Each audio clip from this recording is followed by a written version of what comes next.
You got my full attention. Oleg, that wasn't a phone, that was your hand. Shh. Shake Redemption's a fucking great movie. Am I right? Red was here. Brooks was here. What the hell does that have to do with anything, Oleg? What are you doing? I was just agreeing with you. I didn't say anything. Bop, dip-a-dop, ba-doo-wop. Dip-a-dop. Where's Hanson? I love that band. I totally wanted to fuck the lead singer until I found out he was a dude. What the hell did you just say? I'm so sorry, Johanna. I have Tourette's, and I probably should have told you right off the bat, but I didn't want to scare you away, so I tried to hide it from you. And it's because I like you. I really like you, Johanna. Really, Oleg, is that it? Yeah. Oleg, that's okay. I don't care if you have Tourette's. In fact, I'm kind of growing a soft spot for you. Well, that's great, because I'm growing a hard spot for you. What the fuck did you just say? That was also Tourette's. So it is good for some things. When I say something fucking stupid, I can just blame it on that. I got this new hobby, guys, called car barring. Anyone in the audience car bar? All right. The two people I came to the show with. Does anyone not know what car barring is by a round of applause? Don't worry, I can hear you through the screens. Yes, okay. So car barring, it's drinking in your car. Anyone get on board with that? Nice. Your guys' mom your roommate won't let you drink inside the house? Air fist bump or digital fist bump? There's not a lot of people here to laugh, so I'm just hoping that you guys are at home. Here's the thing, when I'm car barring with my boy Chet, and I see a police officer roll by, I say, yo, bro, po for show, po for show. And that's just a thuggish, ruggish bone way of saying, there's a police officer right there. Maybe lower your pina colada. Hide the blender.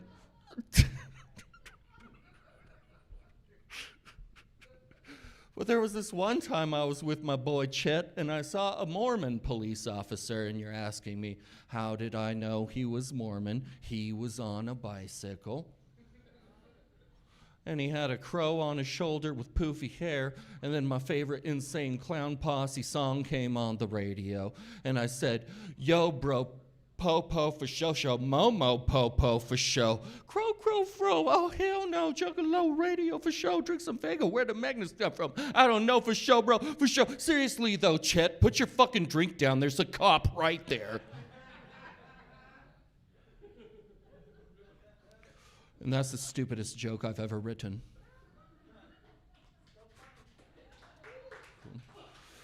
Are you guys Star Wars fans? Nice little tasty tidbit of Star Wars trivia you didn't know, I bet. Did you know that Arnold Schwarzenegger was originally supposed to play Chewbacca? I know, right?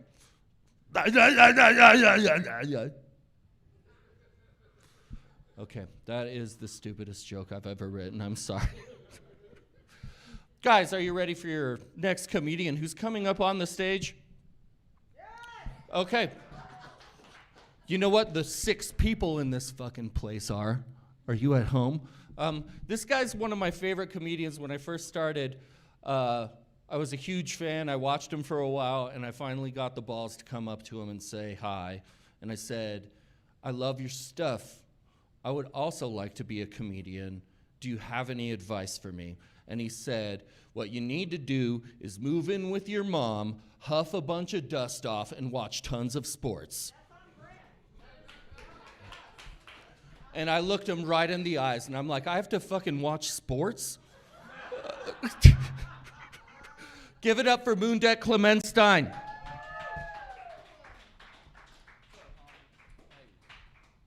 Hello, everyone. Thank you guys so much for being here. I wanted to start my set wearing the mask because I wanted to make sure everyone here knew I wasn't a libertarian. You guys ever talk to libertarians? That's a project. Don't worry, they won't be upset by what I'm saying. Other than like PETA, they take jokes better than anyone. Talking to libertarians, it's wild. It's like, hey man, I'm sorry that your 14-year-old fiance's parents won't sign the permission slip so you can get married. Will you stop shouting at me in this gas station? All right. Well, thanks for being here, guys. I'm going to take this thing off. I brought the phone up because I'm hosting a Facebook watch party. Isn't that exciting? No, it is not. All right. We'll see. Maybe we'll interact with the virtual audience later. You hear that, Agent Bradford? You'll get to ask me a question.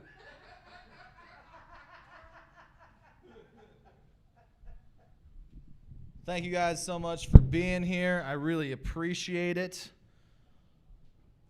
Gives me something to do while I wear my nicest sleeveless shirt. Thank you. Thank you for being here. All right. So, all right, check this out. So I was walking around in the grocery store earlier today. Yeah, I was over at Albertsons, and this guy came up to me, and he said, "Hey, man, you look like shit today." Someone said that to me. Can you fucking believe that? That's rude, right? I don't know that guy. Just comes up to me and says something like that to me. So this is why I said back. I thought this was a pretty good comeback, all right? I thought this was pretty snappy. This is what I said to him. I said to him, this is pretty funny. I said to him, "Give me your fucking wallet!" Yeah. So tonight, drinks are on.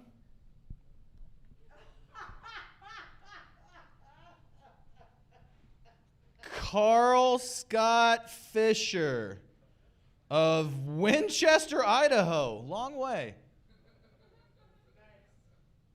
All right, so everybody go ahead. Check under your seat. Grab the envelope. You're going to see part of a shot of triple sec under there. Courtesy of Winchester, Idaho. Oh, man. Do you guys like impressions? You guys like impressions? I don't know if you know this or not, but I'm actually the world's greatest impressionist. Did you know that? Yeah. Out of all the impressionists in the entire fucking world, I'm the best one. Unfortunately, though, for you fine folks this evening, I left my paintings at home. So we'll see how this goes. All right, here's an impression for you. This is my impression of a millennial politician. Are you ready? This is my impression of a millennial politician. All right, here we go. I'm sorry that I wore blackface, but it was Halloween, and I was dressed as Rachel Dolezal.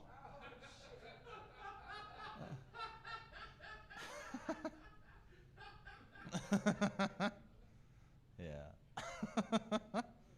I got another impression. You guys want to hear an impression of the President of the United States? You guys want to hear my impression of the President of the United States?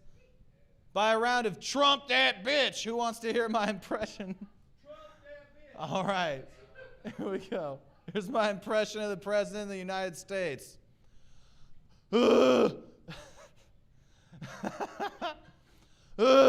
Hey, Jared, can I smell your fingers?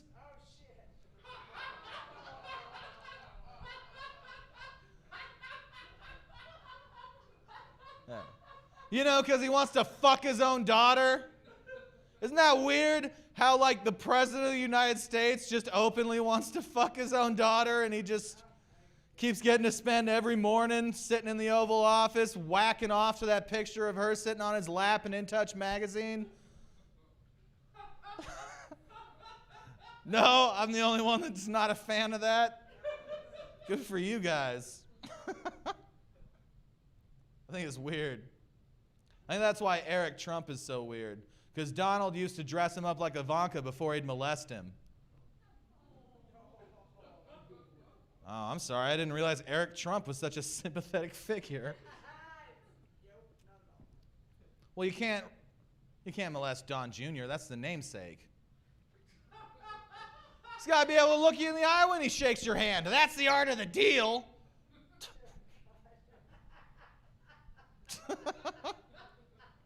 All right. I'm sorry. I didn't realize I was in a room full of Donald Trump Jr.'s Twitter followers. I'm just kidding. All right. Here, you know what? I think a lot of comedians try too hard to be nice. Sometimes people get mad at me and they'll call me a PC comedian, which I don't think is appropriate, you know? So how about this? What do you guys think of this? Tell me what you guys think of this, all right? This is something that I thought about the other day. I think I'm onto something here. The autism spectrum is a lie that mediocre white people came up with so they'd have an excuse to not have to work as hard as their black and Latino coworkers. What do you guys think of that idea? No? You guys didn't like that? All right. All right. What do you guys want me to talk about? You guys want me to not be offensive? No. Because I can't not be offensive. What do you guys want? You guys want me to be nice? No. Nice. I'm not ever nice. What, I don't know. Usually I come up here and I promise to, like, keep it pretty light. And I'll be like, hey, did anyone else here have a particularly funny reaction to 9/11? Did you? Did anyone here have a particularly funny reaction to 9/11? Like, was anyone here, like, walking through a field and then some guy was like, hey, 9/11 happened, and you were like, what? And because you were distracted, you stepped on a rake and it smacked you in the face? That's a funny reaction to 9/11, right? I don't know. This was my reaction to 9/11. Tell me what you think this means. This is my reaction to 9/11. It happened early in the morning in the time zone that I was living in. I was in the shower. I was like 13 years old, right? And my mom comes in. She does that thing. She like knocks and she opens the door. And I did that shitty teenager thing that you do where you're like, Mom! You know? And she's like, hey, son, someone flew a plane into the World Trade Center. Someone's trying to blow up the World Trade Center, right? Like she's like telling me what's happening. And I remembered that in like 1995, someone had already blown up the World Trade Center. Right? So I was a pretty worldly fourth grader, I guess. So my reaction when she said that was like, yeah, that happens sometimes, Mom. It's a weird reaction to 9/11, right? Like, oh, of course. I don't know, man. You guys think, man? You guys think Pearl Harbor was an inside job? Oh, okay. Oh, you guys believe CNN? Good for you.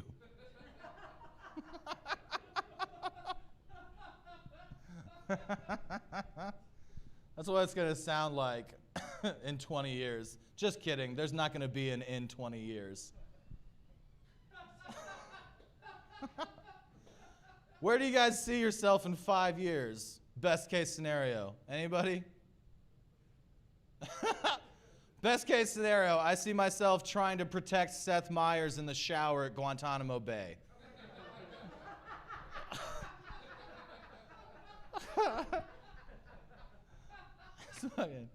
It's wild because there's not going to be any more like carrots or oranges or any other like fruits and vegetables. It's all going to be like genetically modified soy, and we're all going to take pills. And I'm just kidding. We're not going to make it that far.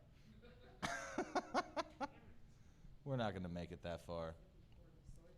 Do you guys ever think about that? About how Donald Trump's not going to give up power peacefully?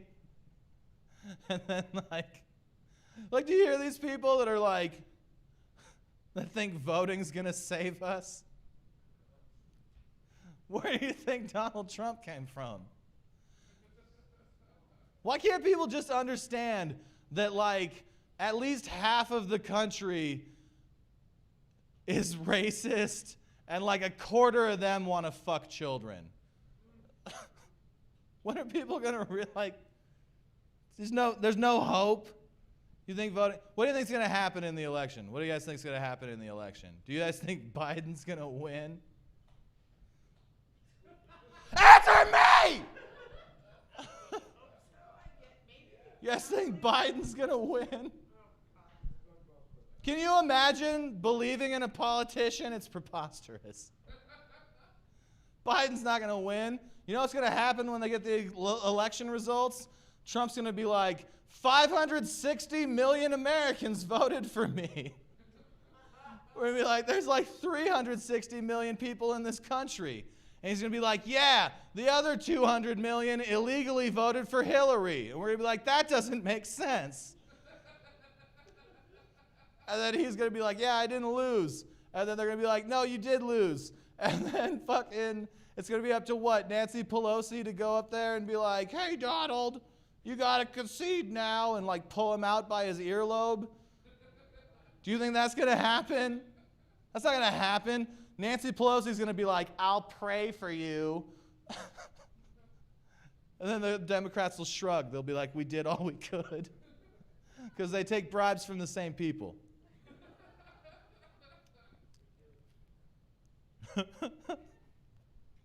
Yeah. Tonight's show is brought to you by Lockheed Martin.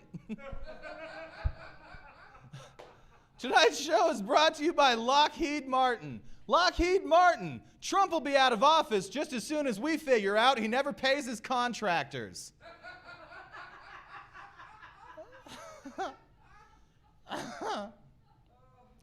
Welcome. Hello. Hi.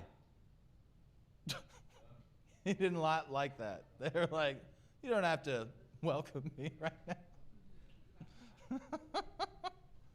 All right. We're pretty fucked. You guys realize that? There's still people that are like, I'm going to write in John Kasich. You guys should have done what I did and voted for Orb Queen. Do you guys not know who that is? Will you pick up a fucking phone and spend more time looking at your phone instead of experiencing the real world, please? Where are my Marianne Williamson people at? I know that there's Marianne Williamson people here. Come on. Where's my... I saw someone in the parking lot. They said they had a headache. They were rubbing an orange crystal on it. Should have voted for Marianne Williamson, man. I thought people were too hard on her. People were like... Remember when she said, maybe we can use our collective positive energy to get the hurricane to go back towards the ocean?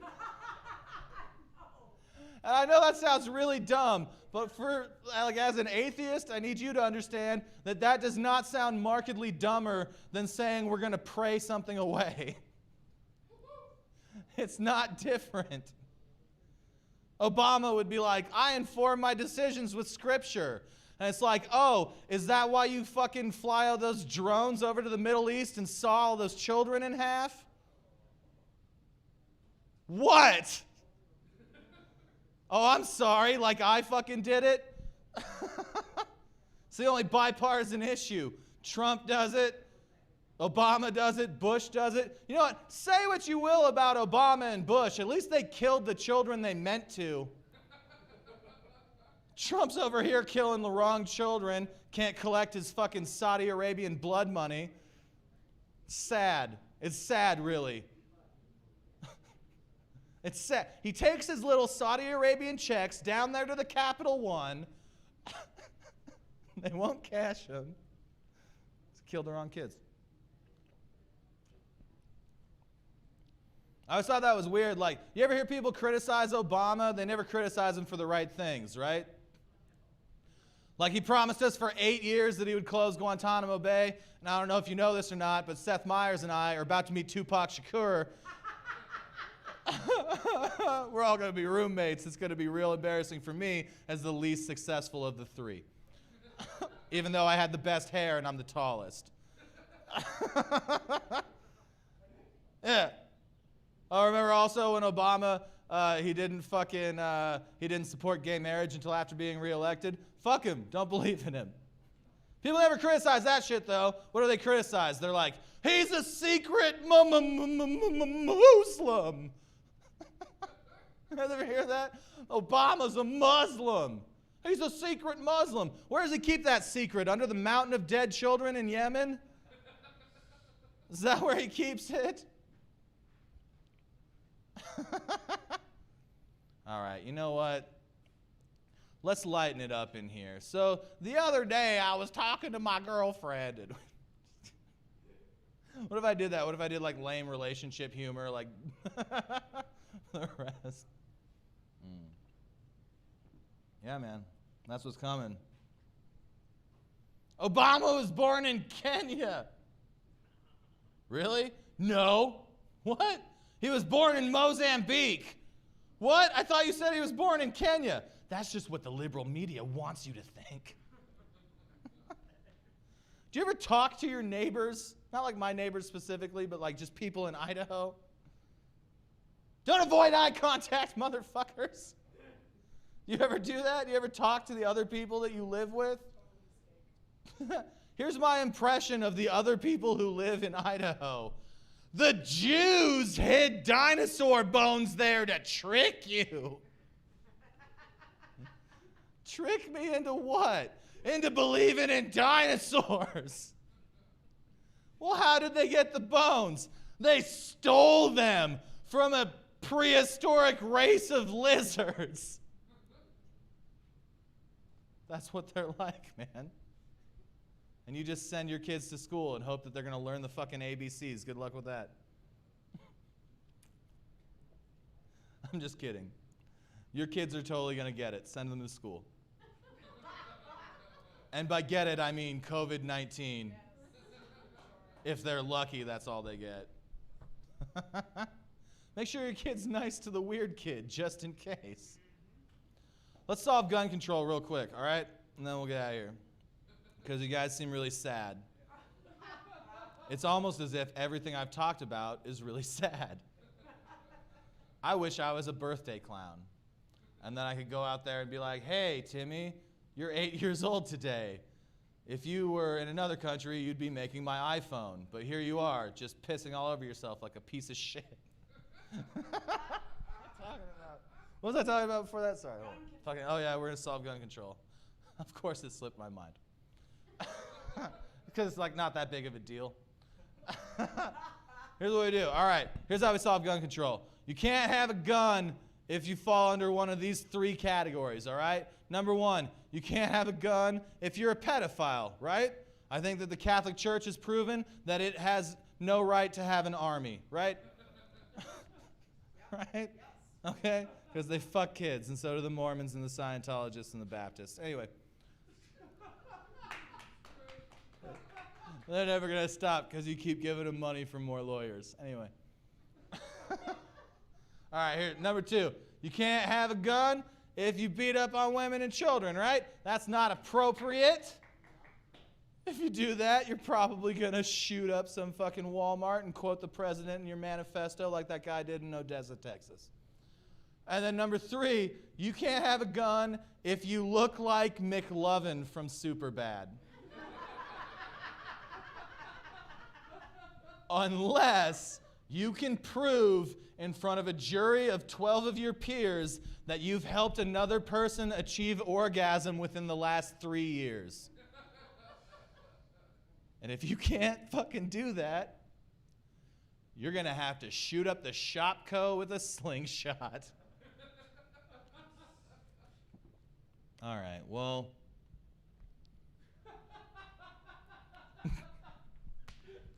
I want you guys to know that We're all gonna die.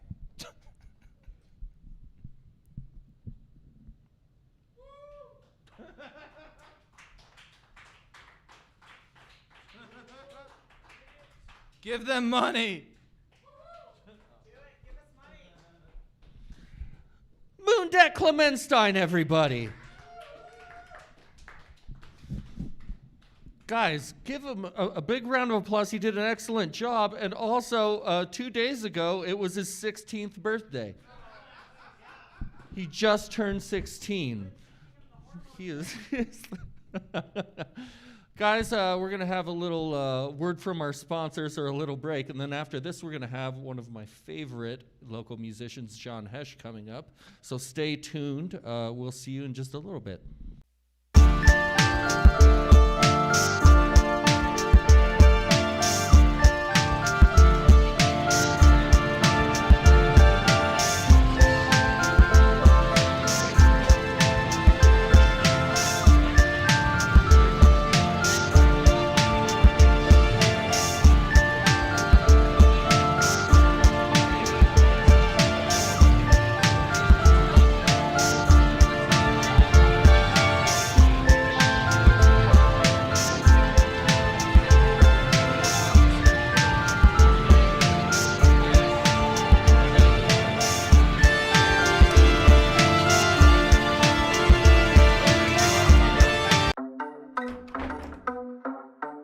It's freezing out there. It's not freezing, Timothy. It's cold. It's kind of cold. Sloan, I would like you to meet Old Blindy. Old Blindy, this is my wife, Sloan. This is not happening, Timothy. Sloan, This is absolutely not happening. I'm not putting him back out in the cold. Well, I'm not keeping him in my house. Hey, big sis! Sorry the writing on this postcard is so small. We saw some narwhals. Oh, you wouldn't believe the narwhals. Sloan, I want to help Old Blindy. My first 3 divorces taught me anything. It's that you never give an inch. I want us to help this man. Not 1 inch, because there's always more to be had. You terrify me. And you can't be weak, Sloan. You cannot be weak. Okay, so it's official now. I'm insane, and everything can only go downhill from here. What do you think, Old Blindy?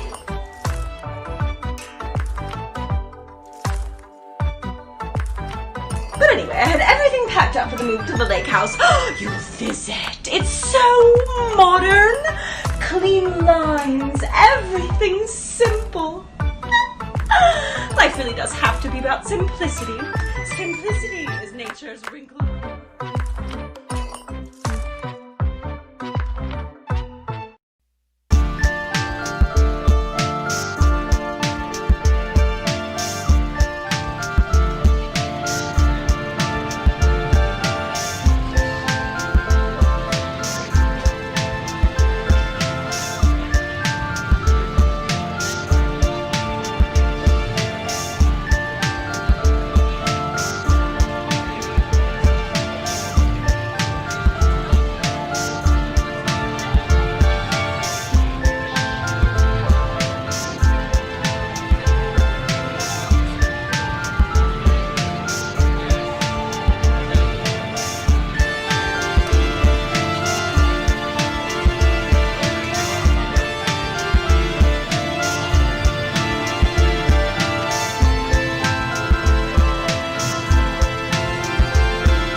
And we're back, everybody. Give a big round of applause at your homes. Oh, wait. Longer, louder, louder. Okay, more applause. I need to. Guys, give it up for John Hesh.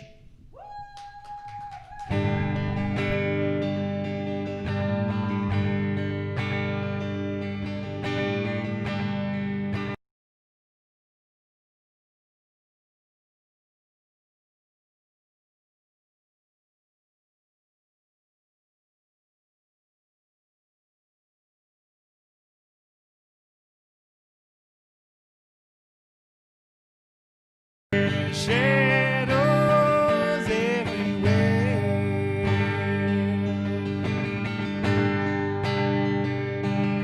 Was a light that shined from my own grave.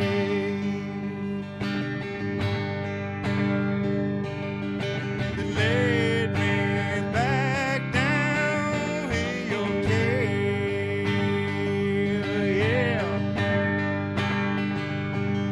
When the pond behind your truth has become where the moon seems to me the only thing man to do before you die is lay roots.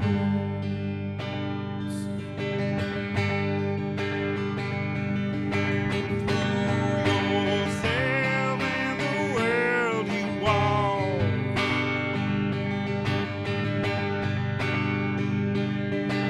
Learning what the crowds call out of town. We see how we forgot to see. Our philosophies become mere curiosity. Yeah.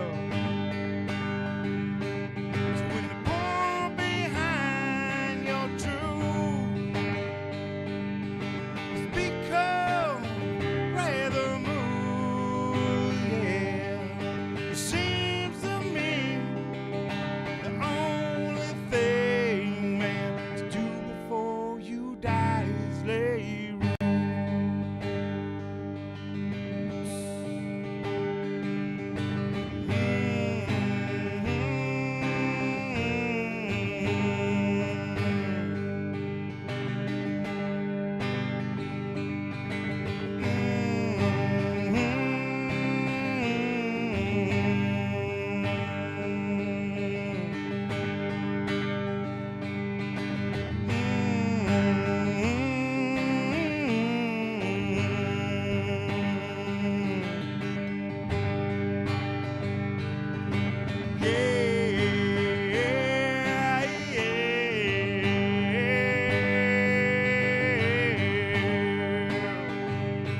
So when the born behind your truth has become rather moved, it seems to me the only thing, man, to do before you die is lay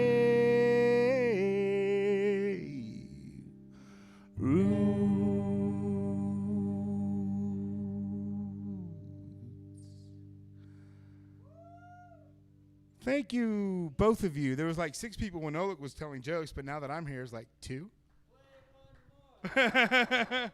Just one more. Hello, my name is John Hesh, as Oleg said, and I am here at the Lounge at the End of the Universe for the Stream-a-thon to hopefully help raise money to keep this place going, because it's really amazing. Speaking of amazing. Thank you, Coral. So if you want a beer, you can completely get a growler here delivered to your home by visiting loungeboise.com/shop. And pants are optional when you are online ordering your growler. So, I do a request show every now and then here, but for a show like this, I'm doing a little bit of originals and a mix of covers, possibly, and it's a surprise. I don't know what I'm gonna do, and so neither do you, and that's gonna be fun for both of us, and funny for you, for sure. No, it's coming. So I'm playing kind of stuff that came to mind because I had a list. I wrote a list somewhere. Yeah. Ooh.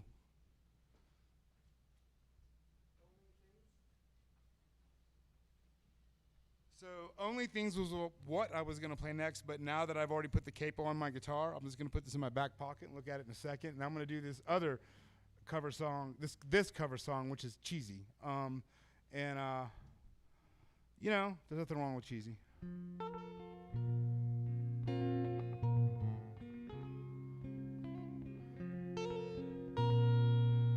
It's like Tom Petty, a la John Mayer, but none of them learned very well.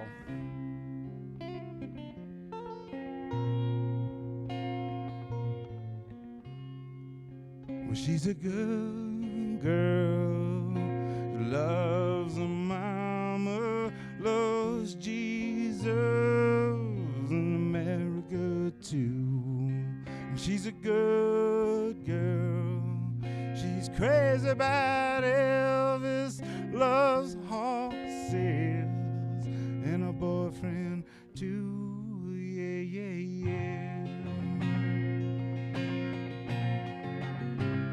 Yeah.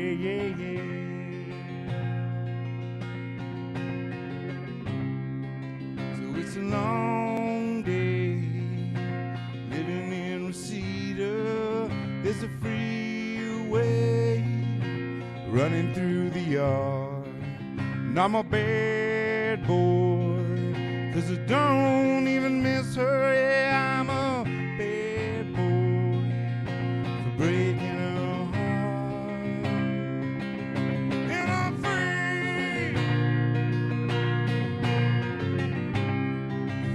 from falling. Yeah, I'm free from falling. Now all the vampires walking through the valley move west down Ventura Boulevard, and all the bad boys are standing in the shadows while the good girls go home with broken hearts. And I'm free from falling. And I'm free from falling. All right now.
right, so the next one I'm going to do is an original, and it's called Only Things.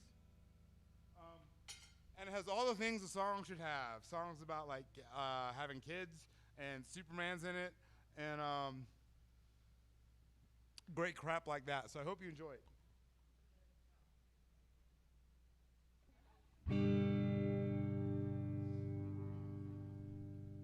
It was 1981. I was a 5-year-old son of Krypton. I had a red blanket around my neck. I was Superman, I was not Clark Kent. So I ran around the yard, I threw my arms out and flew. Oh, I ran to the secret no one else knew. The one that seemed to lead me as I grew. I guess that forgetting is the death of you. Oh, yeah.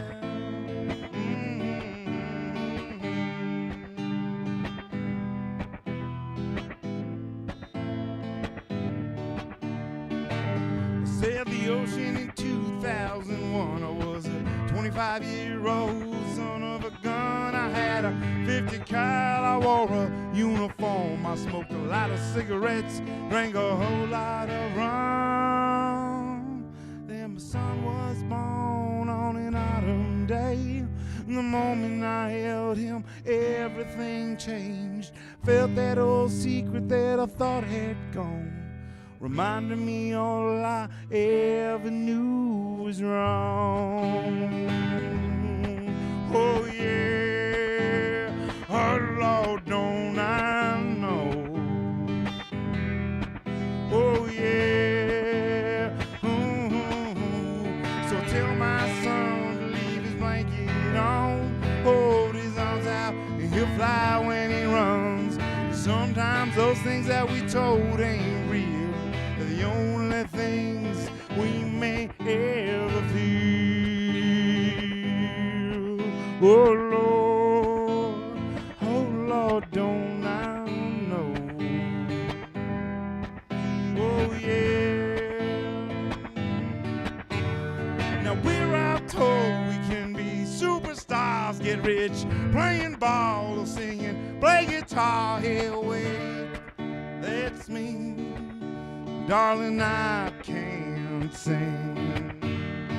Whatever happened to being an astronaut, an engineer, or the family doc? Ain't no money and good things. What a sad fucking thing. So tell my son to leave his blanket on, hold his arms out, man, he'll fly when he runs. Sometimes those things that we told ain't real. They're the only things we may feel. So, hey, leave your blanket on, hold them arms out, boy, and fly when you run. Sometimes those things that I say ain't real. They're the only things, that little man, the only thing you may feel.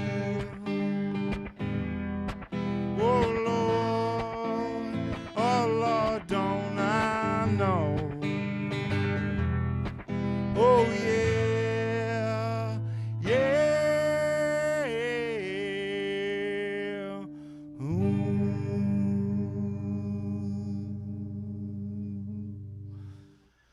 Thank you guys. Thank you for being here at the lounge. And remember, upcoming events, Open Mic Wednesdays. So it is a streaming live open mic comedy event.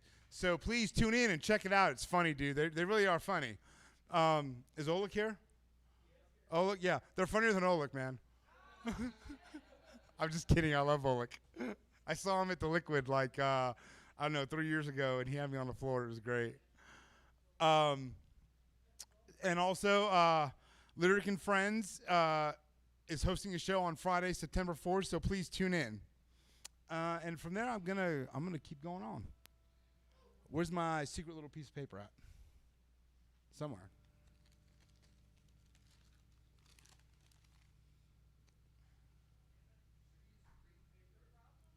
I should have totally used green paper, shouldn't have I? So,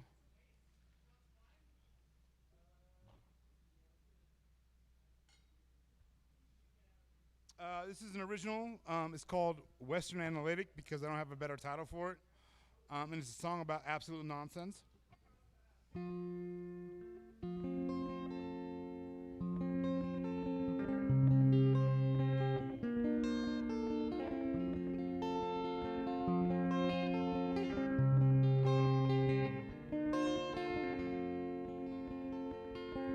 make some money.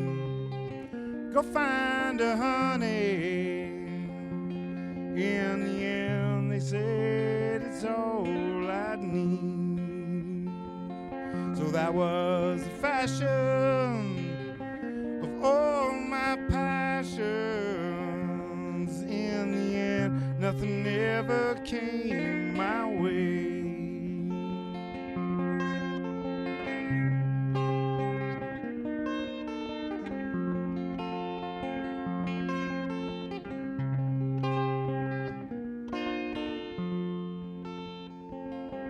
She's been trying, Lord, I've been trying, but I never knew what I was trying to be. So I look for answers, universal answers. In the end, none ever came to me. Just intuition, vague distinction, man. Your Western analytic has failed me.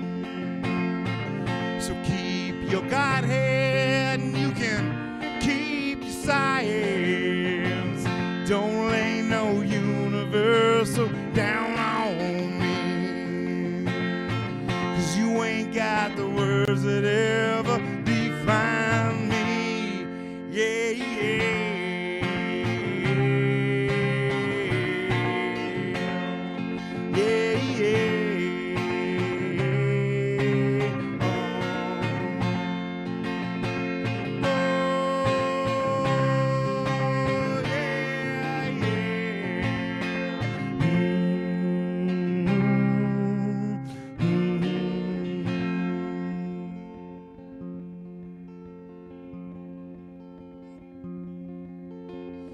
Now that I'm older and a little bit colder, I see the truth between the world and me. Just a nail and hammer, maybe all that matter. Tell me, are you what you do, or are you what you believe? Just intuition, vague distinction, man. Your Western analytic has failed me. So keep your Godhead and you can keep your science. Don't lay your universal down on me. Just intuition, vague distinction, man. And that's all it took to set me free. Thank you. So,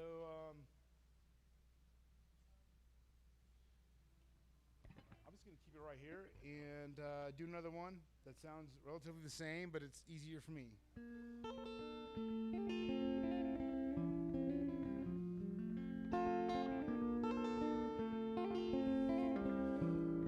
This is like war worth fighting for or something. I don't have a title for it, or like a really good one yet.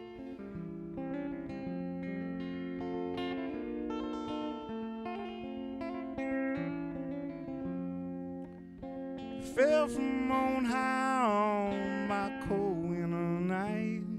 A new revelation that lit up the sky.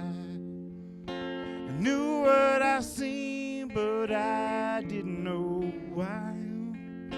A blessing, a curse for the rest of my life. Oh yeah.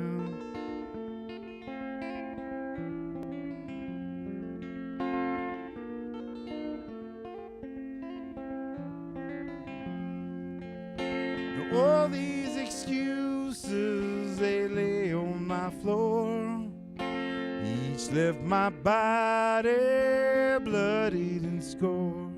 And the final solution in my nightstand drawer is a living reminder that nothing's for sure. But I keep looking for that war worth fighting for. Got this nameless need that aches inside of me. I'm made up of all your old and broken things, but it's not what you see when you look in my eyes. No, it's not what you see when you look in my eyes. Oh yeah.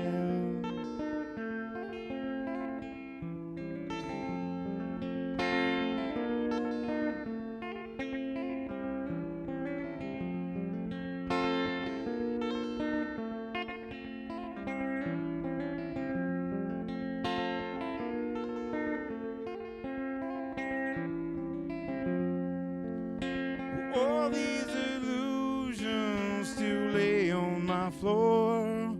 Each become a mask as I walk out my door. 'Cause falling apart is my private affair. If nobody sees, no one pities or cares. But I keep looking for that war worth fighting for. Got this nameless need that aches inside of me. I'm made up of all your old and broken things, but it's not what you see when you look in my eyes. No, it's not what you see when you look in my eyes. Oh no.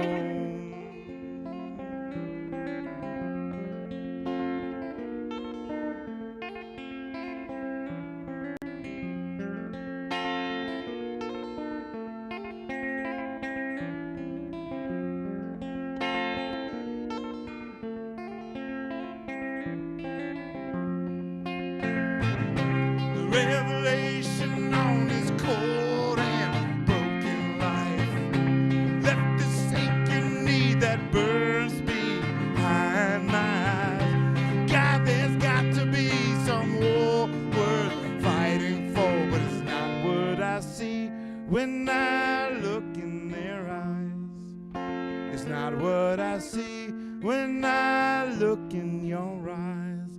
Tell me, what do you see when you look in my eyes?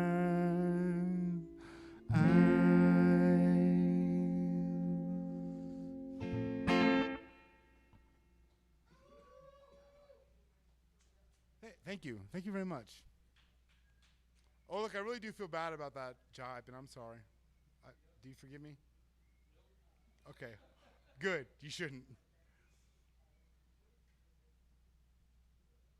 All right, so this next one will be a cover by this country artist, and I always do it. And his name is Sturgill Simpson, and in my opinion, he's a bad motherfucker, and I hate country. I mean, I hate country music, right? Like, but this dude, he has a way of doing it that's acceptable. But this one's called Turtles All the Way Down. I've seen Jesus play with flames in the lake of fire that I was standing in. Met the devil in Seattle, spent 9 months inside the lion's den. Met Booty at another time, showed me the glowing light within.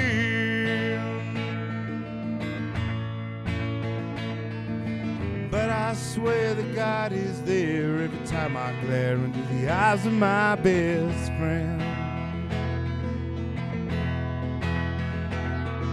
Said, my son, it's all been done. Someday you're gonna wake up old and gray.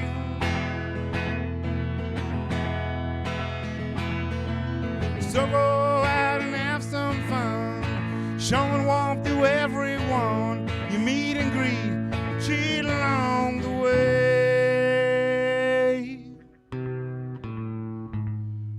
There's a gateway in our minds that leads somewhere out there, far beyond this place.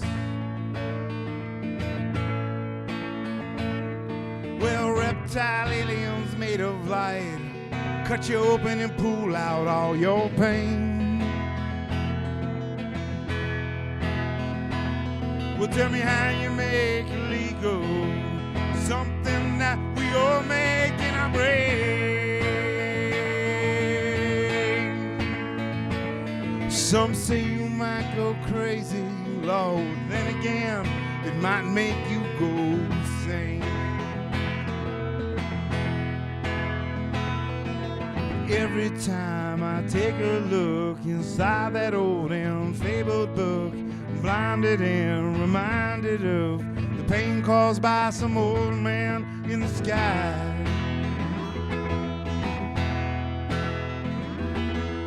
Marijuana, LSD, psilocybin, DMT, they all change the way I see. But love's the only thing that ever saved my life. So don't waste your mind on nursery rhymes or fairy tales of blood and wine. There's turtles all the way down the line. To each their own as we go home to different realms the soul must roam, to and through the myth that we all call space and time.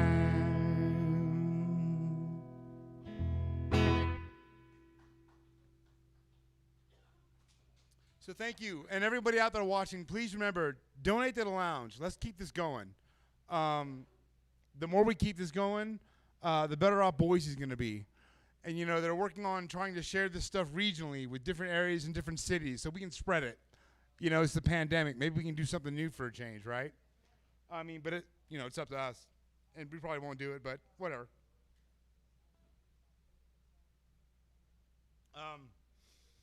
So this next song, I want to dedicate to my bandmate. So in case you didn't notice, I am the guitar player for Mighty Band of Microbes. And I want to dedicate the song to our accordion player, Matthew Voorhees. It's his favorite song in the entire universe. And I hope he loves it. Matty, this is for you.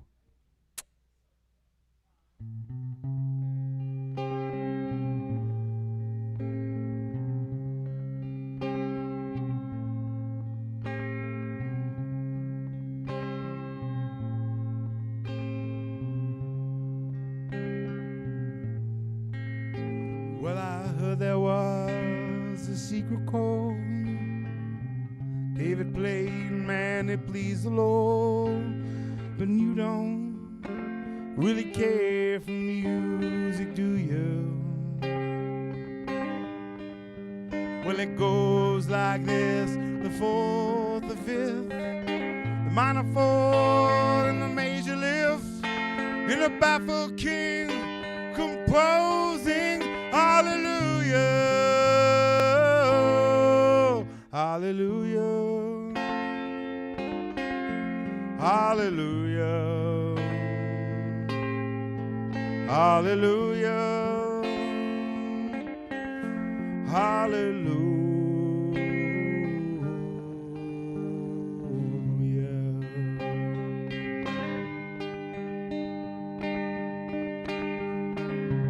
Strong, but she needed proof. You saw her bathing on the roof.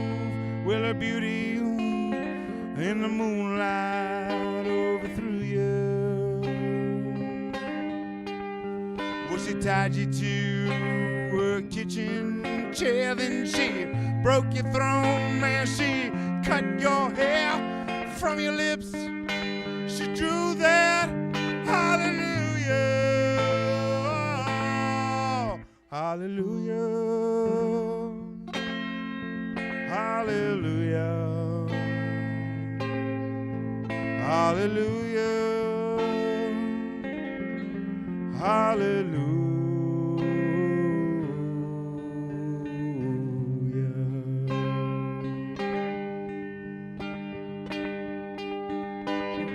I've been here many times before. I've seen these rooms, babe, I walk these floors. You know, I used to live alone before I knew you. And I've seen your flag on the marble arch. Love is not a victory march. It's a cold man, it's broken. Hallelujah. Hallelujah. Oh, hallelujah. Hallelujah. Hallelujah.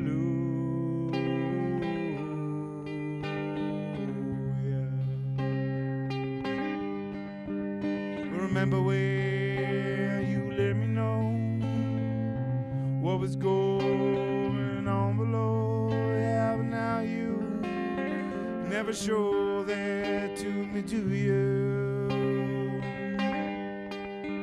You remember when I moved in you, the holy dove was moving too.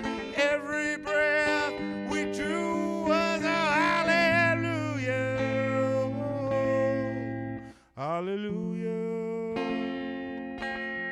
Oh, hallelujah. Hallelujah. Hallelujah.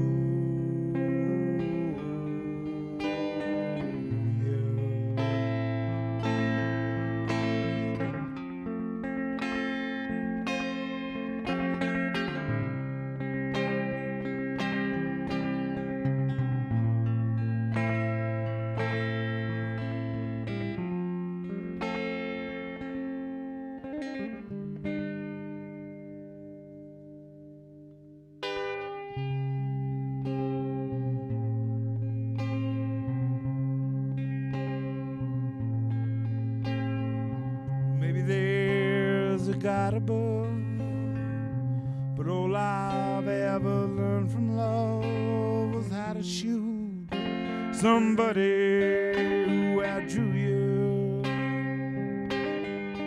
And it's not a cry that you hear at night. It's not somebody who's seen light. It's a cold man and a broken hallelujah. Hallelujah. Hallelujah. Hallelujah. Oh, hallelujah.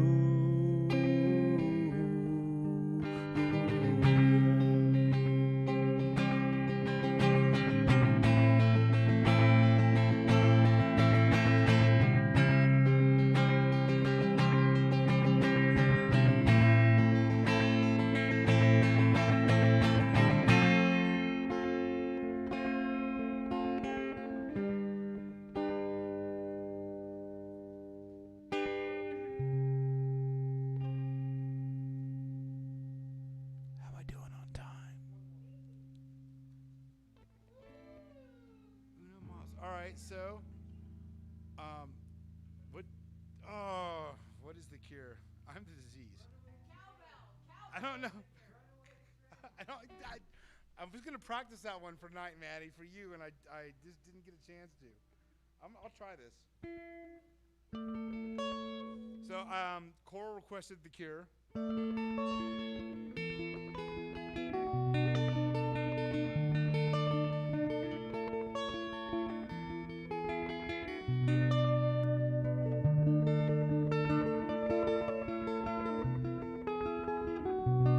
I'm not there yet.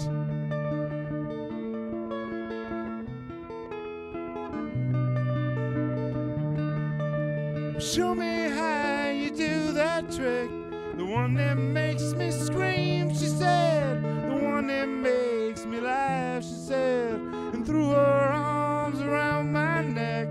Show me how you do it, and I promise that I'll run away with you. I'll run away with you.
Thank you.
Hello, people across the world. I'm reporting from Lounge at the End of the Universe, or hashtag room full of beer. So, we are doing a 6-hour stream-a-thon. It is where we stream for 6 hours and ask people to donate money so we can pay our rent. So, go to loungeboise.com and you can donate today or watch a show, buy some tickets, sit on your couch, eat some popcorn, all that good stuff. And order some beer. We have some delivery people, Coral. We have some beer dash or something. Like Grubhub with beer, basically. So, yeah, if you go online, you could become something called a beer buddy. I've only heard people say that. I don't know what they do, but you can look that up online. This is Sophia reporting from Lounge at the End of the Universe.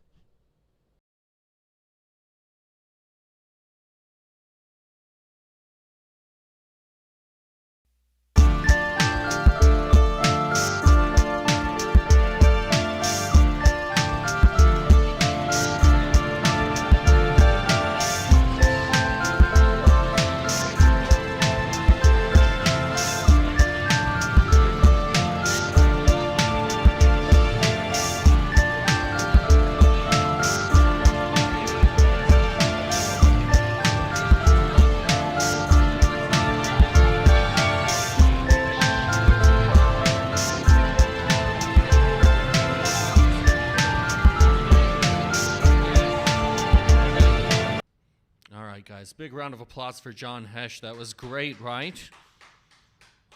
Yeah, I said he was one of my favorite locals, and he was like, "Are you serious?" And I said, "I only know 3 local musicians, so absolutely."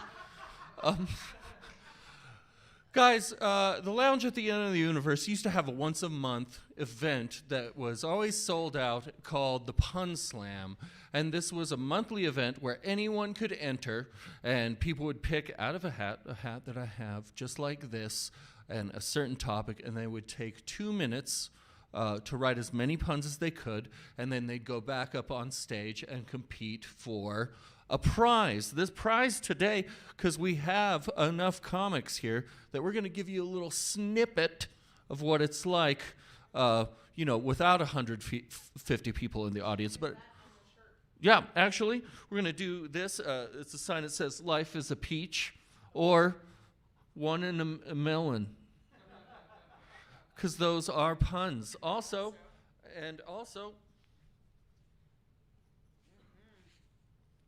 what did you say this was? The The Lesby King's pandemic shirt.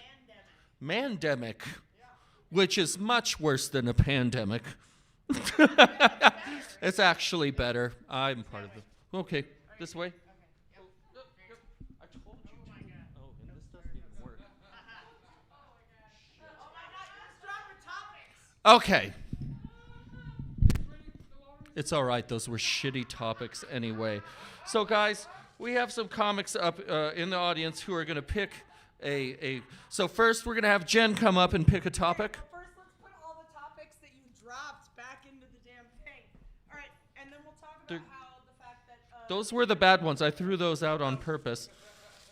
I messed this thing all up. Okay, here we go. Ready? I'm picking out a topic. I'm not looking. All right, I got pasta. I'm totally jealous of that one. I gotta go write puns about pasta. Pasta. Oh my gosh, Ian, you kid or you? Ian, why don't you come up and pick a pun a topic? I appreciate you following CDC guidelines, Ian. It's very... I care for your well-being, Oleg. I appreciate that. Oh, I'm having flashbacks. I got high school. High school. That's going to be a sad one for Ian. And next up, Jeannie. Jeannie's going to come up and pick one. And someone's in the back holding her dog, and her dog looks very concerned. Maybe he should be. Depends on my topic. Should Jeff be concerned? My topic is gardening. Gardening, everyone. Okay, and then I have to pick one because the other comics left. I'm going to do this. This is my first time. Hopefully it'll be good. And mine is celebrities. You guys are going to lose. Okay, so we're going to take a 2-minute break while people will write down their puns, and then we'll come back and we'll show you a little snippet, a little taster of what the Pun Slam just is like. We'll see you in just a little bit. Oh, it's freezing out there. It's not freezing, Timothy. It's cold. It's kind of cold. Sloan, I would like you to meet Old Blindy. Old Blindy, this is my wife, Sloan. This is not happening, Timothy. Sloan. This is absolutely not happening. I'm not putting him back out in the cold. Well, I'm not keeping him in my house. Hey, big sis! Sorry the writing on this postcard is so small. We saw some narwhals. Oh, you wouldn't believe the narwhals. Sloan, I want to help Old Blindy. My first 3 divorces taught me anything. It's that you never give an inch. I want us to help this man. Not 1 inch, because there's always more to be had. You terrify me. And you can't be weak, Sloan. You cannot be weak. Okay, so it's official now. I'm insane, and everything can only go downhill from here. What do you think, Old Blindy?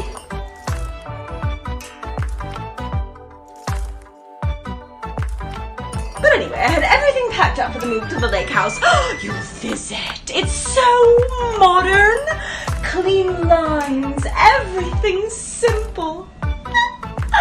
Life really does have to be about simplicity. Simplicity is nature's wrinkle.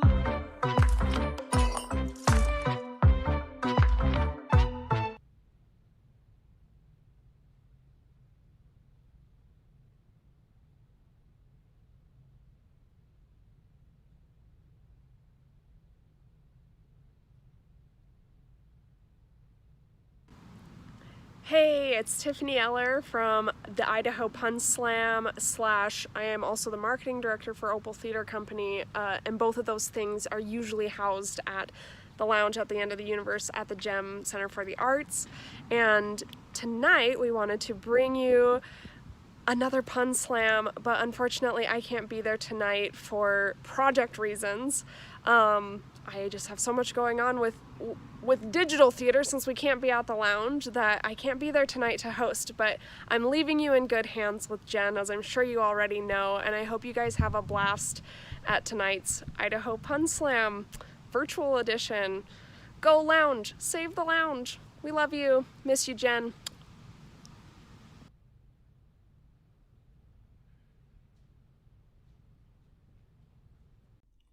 The Lounge at the End of the Universe became a reality by pure luck and a lot of determination. We opened our doors on May 11th of 2019, and it's been a passion project from the beginning. All of the people running the lounge are artists and performers, and we've all struggled financially and sacrificed in lots of ways just to do what we love. So taking the leap to venue ownership with no startup capital and just opening lines of credit and jumping in, it was scary, but this was our chance to bet on ourselves, and we felt like if we didn't take it, that we'd all regret it.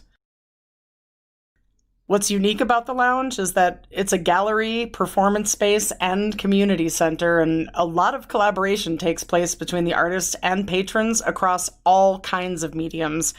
Someone will get an idea, and the community that we've built will just jump in on it. They help each other and grow that idea into an art show or performance, or most of the time, both. And we're all here because we're passionate about the arts. I mean, all of the arts. We have comedians and filmmakers, we have musicians, painters, magicians, DJs, aerialists, MCs, and local theater companies that are all involved in lifting each other up in the community and in supporting each other in their pursuits of creativity. Some of the shows we've put on have been stand-up comedy, but in the middle of a visual arts gallery show, which gives people a chance to experience something they weren't expecting. At some of our more visual arts focused shows, we've had aerial performances or rappers. We incorporate local culinary artists. We have a pun slam anybody can sign up to do if they love wordplay. We have story nights, and we invite people from the community to get up and share their stories with each other. We have a comic book exchange, and we have weird coloring books for people to just come in, pick something that appeals to them, and then sit down and color. We have art classes and workshops. We do events for families where they can come and engage in their own creativity through a group art project or event. Having a way to express yourself creatively is for everyone, not just for professional artists. None of us started this for the money. We saw an opportunity to build a strong arts community and to share that with the larger community around us, and that is our core value, community. And because of that, we regularly donate our space to nonprofit organizations. We help put together fundraisers to help other people struggling in our community. We hold coat drives and food drives and raise money for women and children's organizations, for environmental causes, for social justice issues, and for the LGBTQ community. When the pandemic happened, we had to completely close. All of what was sustaining us for only 10 months into opening was gone. March 13th, we shut our doors. Because we're a brand new business, we didn't qualify for a lot of the government programs that were being rolled out. We moved all of our shows to a live stream format, and we've been streaming on Facebook, YouTube, and Twitch. We wanted people to have entertainment and arts during the stay-at-home order, and while we waited to see if there was any government money for us, we asked people at home if they were able to buy a virtual donation ticket, and then we gave that money to the performers because they suddenly had no way to make money either, with all of the other venues closing their doors as well. And right now, we're just hoping to catch up on our bills. We didn't expect this pandemic to be going into its 6th month. We need help to survive this, and we're asking that even if you can't give much, if enough people give a little, it could help us get through this, to keep creating shows for everybody, and to still be standing when we get back to life as we've known it. Please head over to our Facebook page or YouTube channel and watch all of the shows we've been doing. They're up there for everybody. Become a Patreon member if you want to give us a little monthly push. We will keep making content for everybody to enjoy. For us, this is a matter of our survival. A lot of us have spent our whole lives giving to the arts, and if this ship sinks, well, we'll all keep playing until the water rises over our heads, because that's who we are, and that's how much we love creating. For you, for each other, and for our whole community. Thank you for taking some time to watch this video, and thank you for whatever you can give. Okay, cool. Hey, it's Tiffany Eller from... Okay, everybody, are you ready for the pun slam? All right, 4 people. This is going to be great. Guys, so let's start it off with our first contestant. Jen's going to come up and do some pun slams. And by the way, her pun challenge was pasta. You don't have to remind me. And as an Italian, I feel absolutely terrible about what I just did. All right, here we go. Hey, I said I'm an Italian. I'm not a Canadian. And when I got my topic, I was like, can I get a pen, eh? Right? I mean, you know, I'm no linguist or anything. You know, yeah, I know. And I looked at myself on camera and I was like, some are fatter, some are leaner. You know, shit happens. It's all right. It's all good. It's fine. I couldn't think of anything, and I was like, oh, my God, Jen, use your noodle. Right? Didn't happen. I had to strain a little bit for that. Yeah, I know. My blood was boiling. And I was like, you can call her later. I don't know. I just thinking of some stuff. And some things. I know people out there are like, you're full of baloney. It also happens.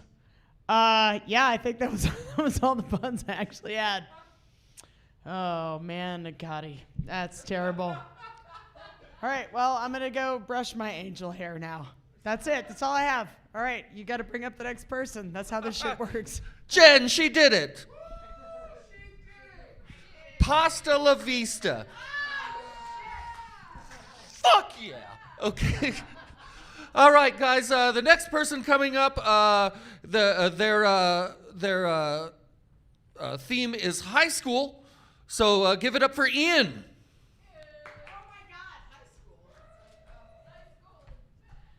The fuck do I do with this? My God, I had this protracted monologue of calculated math puns. But I learned Excel from typo. No, I learned to excel in stagecraft. Sorry, that was a mistake. So let me take you behind the scenes of my high school experience. So, God, that pun was sodium. Sorry. It must be moist in here because that sodium pun really blew up in my face. God. Just like that, what did I even write? Oh yeah, that sodium pun really blew up in my face, just like that totally real high school engagement. But I'm ADHD, so I definitely had problems engaging in school, right? That's all I could figure out. Thank you.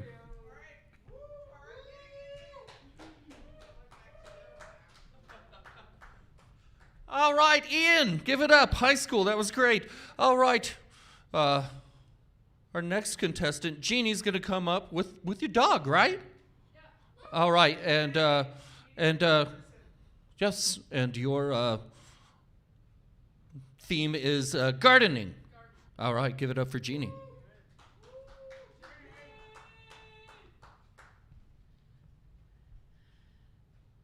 As you probably don't know yet, this is the unofficial lounge mascot, Jeff.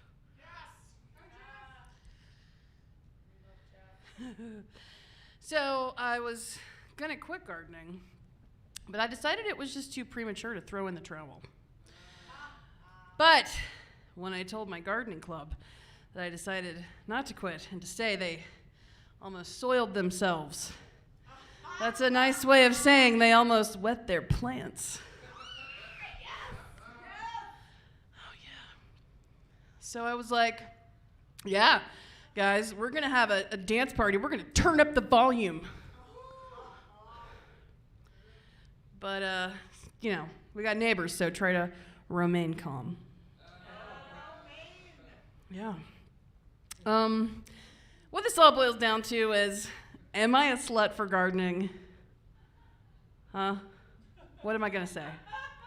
I'm a downright hoe.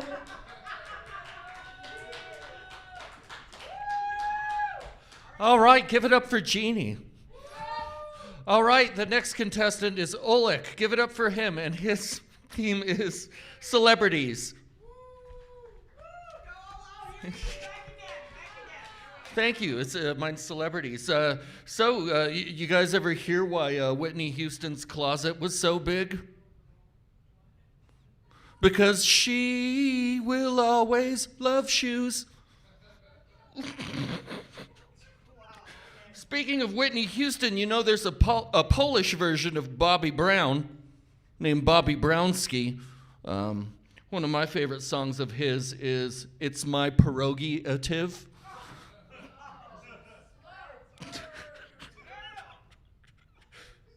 Not a lot of people know this, but Whitney, we got to get off Whitney. Oprah Winfrey used to teach kindergarten before she hosted her show. And apparently she was very generous with grading papers. She was like, you get a star, you get a star, everybody gets a star.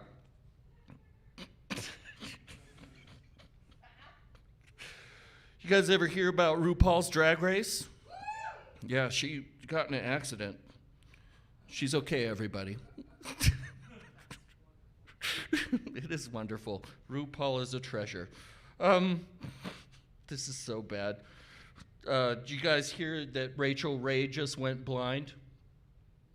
No. Yep, now she goes by Rachel Ray Charles. Oh, Georgia. Georgia. Okay, that was really stupid, but that's mine. I'm not sure how we're going to figure out who won this. We're going to go to break and figure out who won this. Thank you, everyone. We'll see you in a minute.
I lost, so Oleg, who was hosting, was actually one of the winners. So the two people that have advanced on are Jeannie and Oleg. So if they would come up and pick another topic, and then they get 2 more minutes for their pun slam.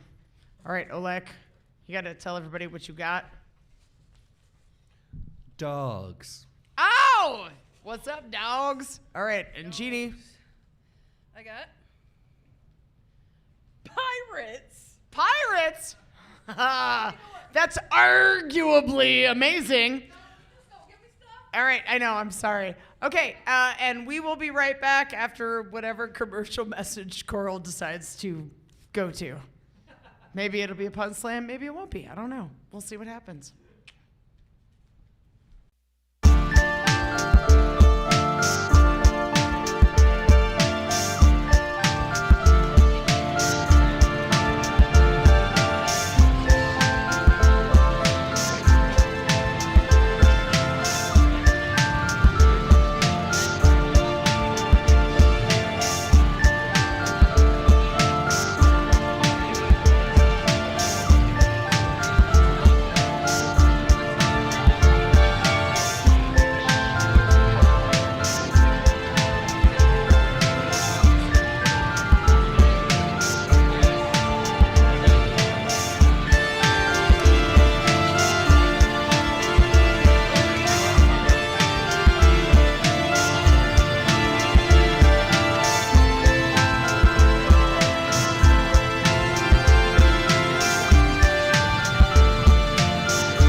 All right, welcome back, you guys, to the little tiny mini pun slam. And like Oleg was saying, this is something that we do monthly here, and we have prizes for it, which are really fun. Today we have that cute little kind of punny placard that says "Life's a Peach" or "You're one in a melon," as well as the Mandemic shirt, which kind of fits in with the puns. I like that too. But I got eliminated from my own competition that I usually rock, and that happens sometimes.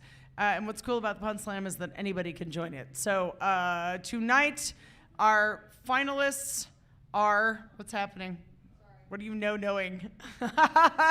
Sorry, we just pulled somebody who's not a stream tech to be like, you should do this. And she's like, no. It's all right. We're all good. We're going back to our finalists tonight, just in our little mini one. It's normally a lot bigger. We have Oleg Shevchek and Jeannie Riley. And Oleg, we're going to make you go first. Because, why not? And your topic was? Dogs. Oleg's topic was dogs, so let's welcome him back. He had about 2.5 minutes to write as many puns as he could about dogs. So here's Oleg. Okay, yeah, dogs. Okay, guys, you know what Mike Tyson's favorite dog is? Well, some people would assume it's a boxer, but it's actually a Hungarian Vizsla. Hungarian Vizsla. Hear about the fluffy Asian dog and what his favorite food was? He loves chow mein. It gives him a blue tongue, like eating popsicles. Got one of them small crybaby dogs. You ever have one of them chihuahuas? So fucking stupid. I saved the best for last, though. My buddy Kid Rock, he's got a favorite dog, too. He loves a bulldog. Ba what's a ba, da bang, diggy diggy. So you can hide your bone. Do it.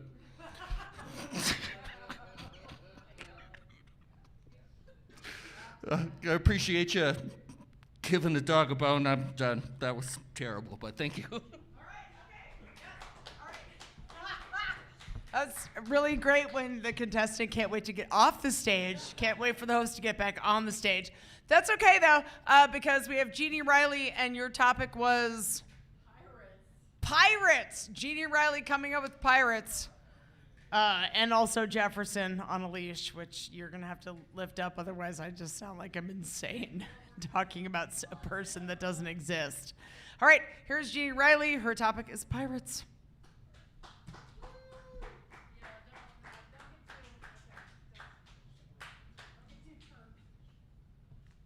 Because I came up with almost nothing. All right, however, so here's the problem. I am recently single. I went on a personals website, and I kept getting into the wrong thing. I was looking for a guy into pegging, and I ended up in the wrong place.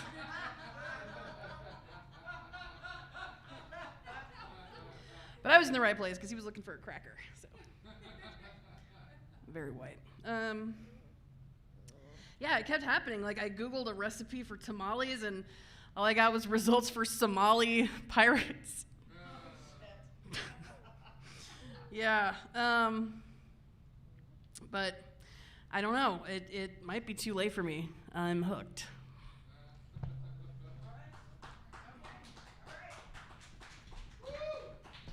Okay, so here's the deal.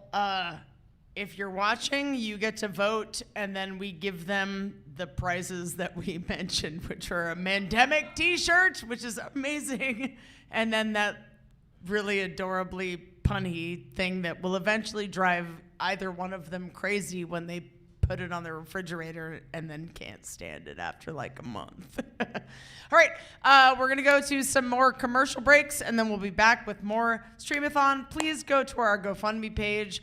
As you can tell, we're running on a shoestring, bitches. So if you could donate, that would be amazing. Also stop by. We have growler fills. We have discounts on growler fills, or you could become a Patreon member at patreon.com/loungeboise. And that would be great because it would help us get through the rest of this, because we actually thought that COVID would be over like 3 months ago. 3 months ago. Sorry, wait, here's the English 3, and then there's the German 3, in case you're watching in different countries. 3 months, 3 months, 3 fucking months. Here we are 3 months after that, 6 months in case you just need the fingers. All of them. So you should definitely donate, because holy shit, this is hard, you guys, especially on live stream. All right, we're gonna play some commercials for you about us and some other people. We are in a huge arts collective, so it's 4 stories. That's such a New Yorker thing to say. 4 floors, you guys, 4 floors. Basement is a black box theater. We have 4 different theater groups that normally work out of there. Opal Theater is one of them. And they actually took the production that they were going to do in September and moved it to online. But they filmed it all from their own homes and then cut the whole thing together. And we have a promo for that. Please watch it, and then please tune in for the actual show. Donate to them. They're amazing. But we have artist studios in here. We have all kinds of things going on. But our live stream is basically how we're staying alive. So if you can, donate to our live stream, which is now what I'm going to call it. Thank you, Pun Slam. That's what we're doing. So here's some more commercials, and we'll be right back with more entertainment. Oh, it's freezing out there. It's not freezing, Timothy. It's cold. It's kind of cold. Sloan, I would like you to meet Old Blindy. Old Blindy, this is my wife, Sloan. This is not happening, Timothy.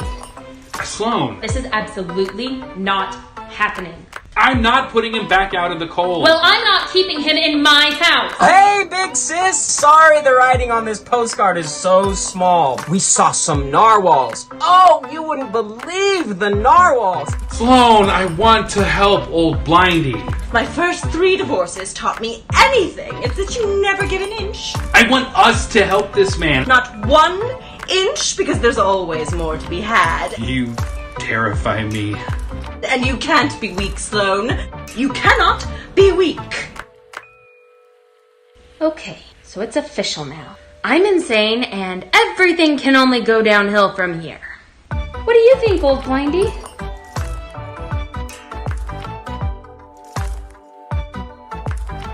But anyway, I had everything packed up for the move to the lake house. You visit. It's so modern. Clean lines. Everything's simple. Life really does have to be about simplicity. Simplicity is nature's wrinkle.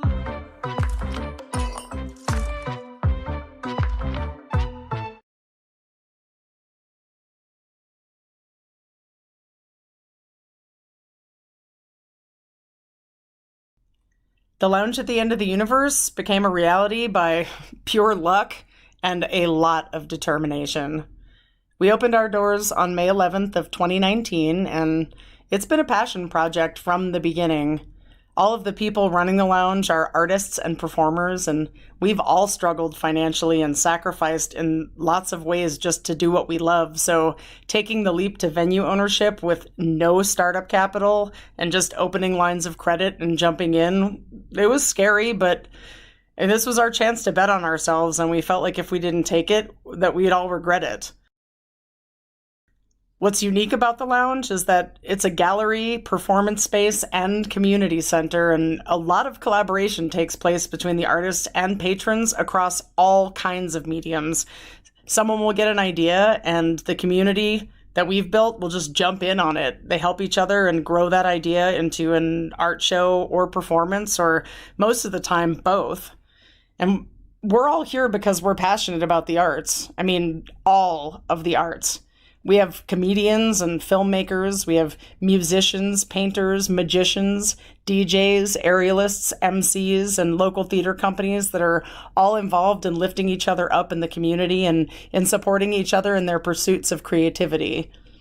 Some of the shows we've put on have been stand-up comedy, but in the middle of a visual arts gallery show, which gives people a chance to experience something they weren't expecting.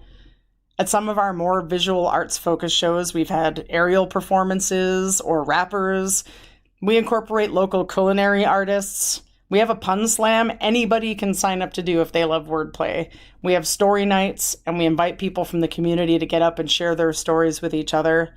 We have a comic book exchange, and we have weird coloring books for people to just come in, pick something that appeals to them, and then sit down and color. We have art classes and workshops. We do events for families where they can come and engage in their own creativity through a group art project or event. Having a way to express yourself creatively is for everyone, not just for professional artists. None of us started this for the money. We saw an opportunity to build a strong arts community and to share that with the larger community around us, and that is our core value, community. And because of that, we regularly donate our space to nonprofit organizations. We help put together fundraisers to help other people struggling in our community. We hold coat drives and food drives and raise money for women and children's organizations, for environmental causes, for social justice issues, and for the LGBTQ community. When the pandemic happened, we had to completely close. All of what was sustaining us for only 10 months into opening was gone. March 13th, we shut our doors. Because we're a brand new business, we didn't qualify for a lot of the government programs that were being rolled out. We moved all of our shows to a live stream format, and we've been streaming on Facebook, YouTube, and Twitch. We wanted people to have entertainment and arts during the stay-at-home order, and while we waited to see if there was any government money for us, we asked people at home if they were able to buy a virtual donation ticket, and then we gave that money to the performers because they suddenly had no way to make money either, with all of the other venues closing their doors as well. And right now, we're just hoping to catch up on our bills. We didn't expect this pandemic to be going into its 6th month. We need help to survive this, and we're asking that even if you can't give much, if enough people give a little, it could help us get through this, to keep creating shows for everybody, and to still be standing when we get back to life as we've known it. Please head over to our Facebook page or YouTube channel and watch all of the shows we've been doing. They're up there for everybody. Become a Patreon member if you want to give us a little monthly push. We will keep making content for everybody to enjoy. For us, this is a matter of our survival. A lot of us have spent our whole lives giving to the arts, and if this ship sinks, well, we'll all keep playing until the water rises over our heads, because that's who we are. And that's how much we love creating. For you, for each other, and for our whole community. Thank you for taking some time to watch this video, and thank you for whatever you can give. This mic is so low down. Are we streaming? Are we on?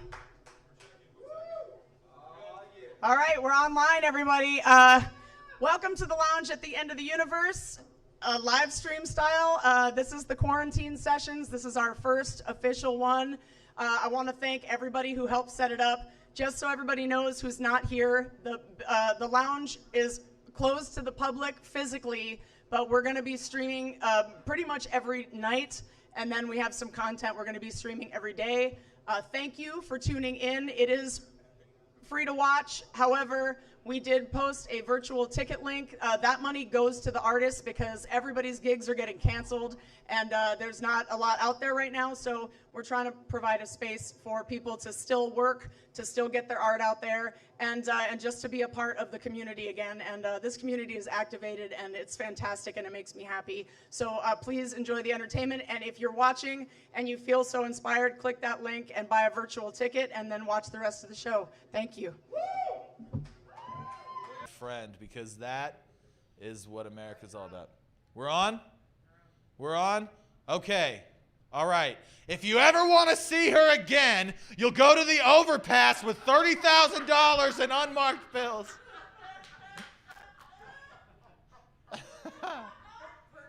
See, I can be fun. Look at that. Oh, look. Oh, look, it's the wreckage, what's left of it. Can they see that? Or are you playing a prank on me? Let me let all my Facebook friends know we're starting. I'm pulling out my phone because I want Agent Bradford to know that we're starting. Here it is. You guys see? This is my phone looking back at you. And we all know that, Barack Obama, he wiretapped all of our toasters and microphones. You guys remember that? Do you guys not remember when Donald Trump made a typo once 3 years ago, back when the bar was a lot lower? Remember when Twitter typos were the worst of our fears? Now it's like, oh shit. They're just going to disappear protesters. All right, that's rough. What's you guys' favorite thing about Big Brother? I mean, great leader. I mean, Donald Trump. The fact that it'll be dead soon, someone said. Ooh, looks like you're going to answer my Craigslist ad.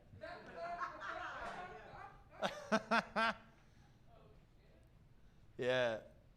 You ever know anybody that shot a president? By round of applause. Who here knows someone that shot a living president? All right. We've had 4 presidents throughout our history get murdered that we know of. Why did William Henry Harrison die so early? Yeah, everyone thinks he had the flu. You know why you think he had the flu? Because that's what they want you to think. Probably got poisoned. You know who he got poisoned by? I don't know, probably John Tyler. That's who was fucking in line. You don't think John Tyler killed William Henry Harrison? What's next? You gonna tell me Lyndon Johnson didn't kill JFK? I mean, I know technically a French sniper killed JFK, but Lyndon Johnson had that skrill on it. He had that skrill on it. If you think about all 4 of the guys who have assassinated a president throughout our history, they're kind of like all the components of your average boy band.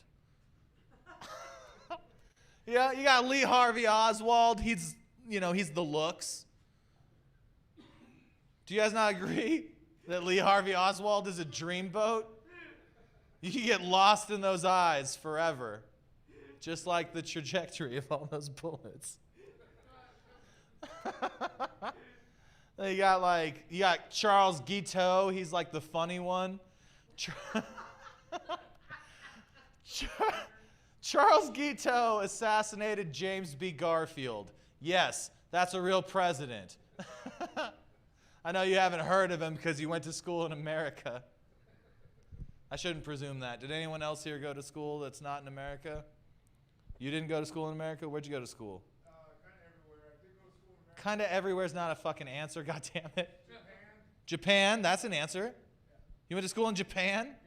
Do you know who James B. Garfield is? Yes. Thank you for proving my point. Get this man a buzzball.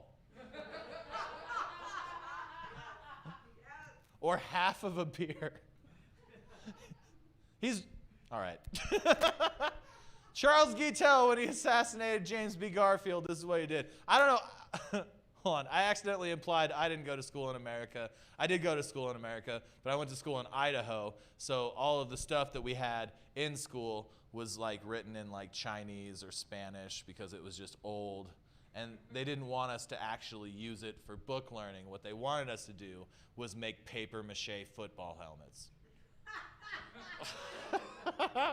So anyway, Charles Guiteau, he assassinated James B. Garfield. He's like the funny one of the group, right? He walks up to James B. Garfield and he says, "Arthur for president," before he shoots him, right? Because Chester A. Arthur, as you know, was James B. Garfield's vice president, so that's very...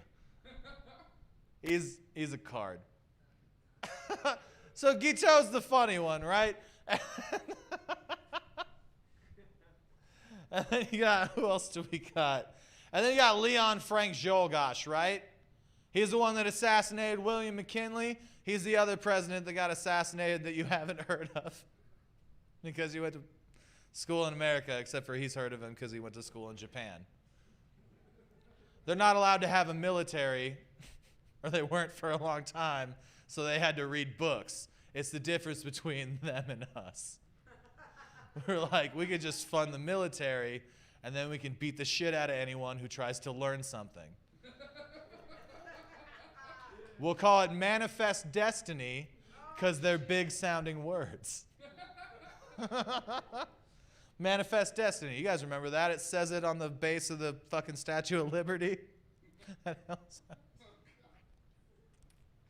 Something like that.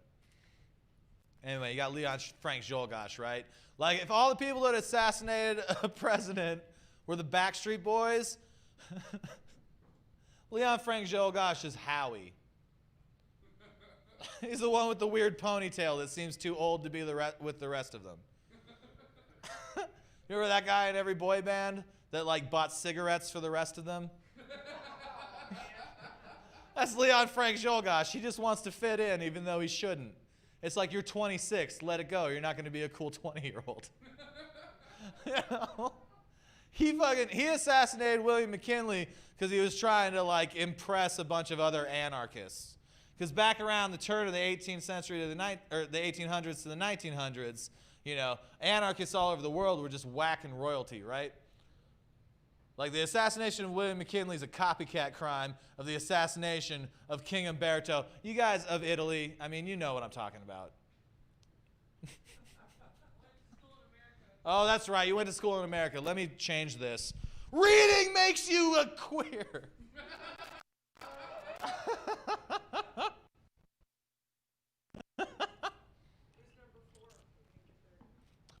Four? Oh, yeah, number 4. We got John Wilkes Booth. He's the dramatic one. Oh, Sic Semper Tyrannis. Way to show off your Latin, you fucking flouty motherfucker. That's what they are. They're like 98 degrees. Except for none of them got to fuck Jessica Simpson, so they all went and murdered somebody that they disagreed with politically. What? What? Joey Fatone, yeah. Who was the flabby one? No, he was like flouty. I don't think that's a real word. It's just what was in my head because I don't know if you guys know this about me, but I like to abuse inhalants. What's your favorite inhalant to abuse? What? Pot? That's, I mean, yeah, you inhale it, but that's a pretty whack-ass inhalant. That's like saying, my favorite Schedule 1 narcotic is pot. It's like, yeah, but that's not really in the spirit of what we're doing here. Do you guys like to huff gasoline? It makes everyone's face looks exactly the same. No? Oh. So you don't like to huff gasoline. I guess I'll change the subject.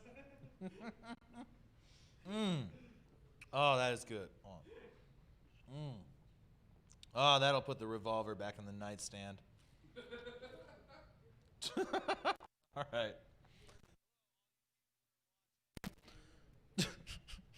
All right. There's a bunch of people on my phone. Is that Agent Brad? Agent Bradford's watching. For those of you that don't know, Agent Bradford's the guy who, for some reason, still hasn't gotten me yet.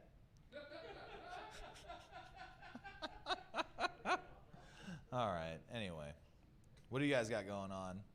I feel like you're a panel of judges that are about to not turn their chairs around. You're what? You're Randy Jackson? Dope. What are you most disappointed about in me? Ask my mother? My mother's not that disappointed in me. It's not that she's not disappointed in me. It's that she's disappointed in herself for not getting an abortion. She's not really, but like honestly, like you should always get an abortion. Everyone, please get abortions. Hey, get an abortion. All right, you guys want to hear a joke? You guys ready? Do you guys want to hear a joke? Yes. Tough shit. You get an impression. All right. Ready for an impression? You don't sound ready. You guys should be fuck you. Can you guys all yell fuck you on the count of 3? 1, 2, 3. Fuck you! All right. See, you guys just did an impression of my inner monologue. All right. All right, here's it. What? In a couple minutes, you want me to bring Oleg back up? Yes. To finish the pun slam? Correct. All right. Thank you for... Jen just told me in a very, very discreet way that Oleg's going to come back and do... All right. All right. Well, okay. All right, guys. I rambled for a little bit. Here's something I've been thinking about a lot. Do you guys like karaoke? All right. I'm not a good singer, even in the karaoke sense. I'm not a good singer. But I like to go to karaoke bars and laugh at people doing their best. You guys ever do that? You guys ever just feel really shitty about yourself and you're like, I could drink $2 Coors, and you just go to like the 44 Club and you just laugh at people being who they are? Like you see, like you ever hear someone singing that, like that Tammy Wynette song where she's like, my DIVORCE becomes final today, right? But you know she got divorced like 25 years ago. She's been singing it there every day for fucking every Friday, you know? I love watching that shit. Like seeing people that are like sad and misguided try to express themselves. Like me, right? Like, I knew this one guy. He was a big fan of Creed. Have you ever heard someone try to sing Creed karaoke that wasn't trying to be funny? He kept saying, yeah, exactly. Worcester shows. Yeah, so he would sing this song. He would sing the song with arms wide open, but he would dedicate it to like his deceased wife beforehand, or like his wife that left him. But if you've ever heard that song, it's not a love song. It's a song about how this guy doesn't know how he's going to like be a father. So he's like, with arms wide open. I had to look up the lyrics because it just sounds like, right? He's like, now everything has changed. Welcome to this world. I'll show you everything, right? Which means that if this guy's like misinterpreting that as a love song, he's just like, oh, my wife's like 14 or something. I don't know, like what? It's very weird to me. I don't know. So he would sing that. I love watching that shit. Or like, have you ever seen a couple sing that Evanescence song? And like the chick can sing, and then the guy tries to rap because he thinks it's easier. It's the best, man. So I like to go to karaoke. That's something I've been missing. Something I wish that I could see is I would like to see people do Rage Against the Machine songs karaoke. No, because it's hard. And, like, you can't do it, right? But what would happen is they wouldn't do it well. They would do that version of karaoke that's super timid, which wouldn't make sense because fucking Rage Against the Machine is so emphatic and offensive, right? So they'd be up there, and they'd be like, fuck you, I won't do what you tell me. I find that amusing. Someday I'll try to con an act-out comedian into trying it. I don't know. We should probably wrap this up. You guys want me to smash the guitar? You guys ready for me to... That's not my guitar. USA. Yeah, USA. You guys ready for me to bomb Syria? Who's ready for me to bomb Syria? Who's What are you, Gary Johnson? Yeah. Gary Johnson. What's Aleppo? Don't worry about it, man. You're not going to need to know that. All right. So look, if you got nothing else out of my set, please just, when you go to the polls in November, write in Marianne Williamson. Because she's the Orb Queen, which makes her the rightful heir to the throne. All right. Also, I will give anyone in this room $1,000 to kidnap the president. I'm Moondeck. Good night, everybody. Thank you. All right. Now I'm going to bring up the... What are you? You're not the Orb Queen. What the fuck? You told me I was going to introduce Marianne Williamson. This is bullshit. All right. We're going to continue the pun slam. Coming up next, Oleg Shevchuk. All right. Moondeck Clemenstein, guys. Again, so we have the results for the pun slam, and the winner of the pun slam. Nobody is surprised at the results, by the way. Do you want me to fucking do this or not? The results of the pun slam are in, and I didn't win because apparently my puns are dog shit. But Jeannie won. So here is a t-shirt and a punny sign. Please come and get it. Jeannie, do you have any thoughts that you'd like to say to your adoring crowd? I just want to make sure that all of my enemies know that they are hereby vanquished. Okay, you're all vanquished. Okay, guys, end of the pun slam is good. Real quick, guys, I just wanted to read a letter that we got in the mail today for the Lounge at the End of the Universe. And this is from little tiny Jimmy. And it says, Dear Santa Claus, I told my dad the other day that all I wanted for Christmas was for the Lounge at the End of the Universe to last until 2021. And instead, he gave me a black eye and a bag of various sized nails. So please, Santa Claus, my dad won't help me, but if you could help me, please keep the Lounge open until 2021. Thank you.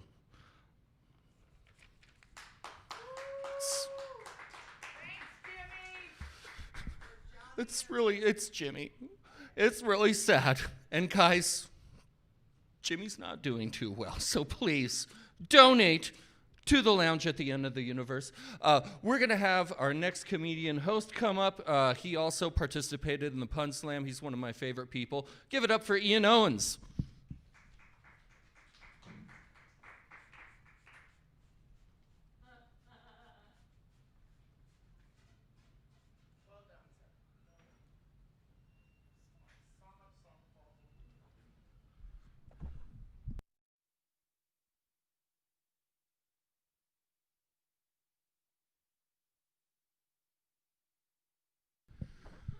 No, I am not a man of constant sorrow, but only because I'm not a man.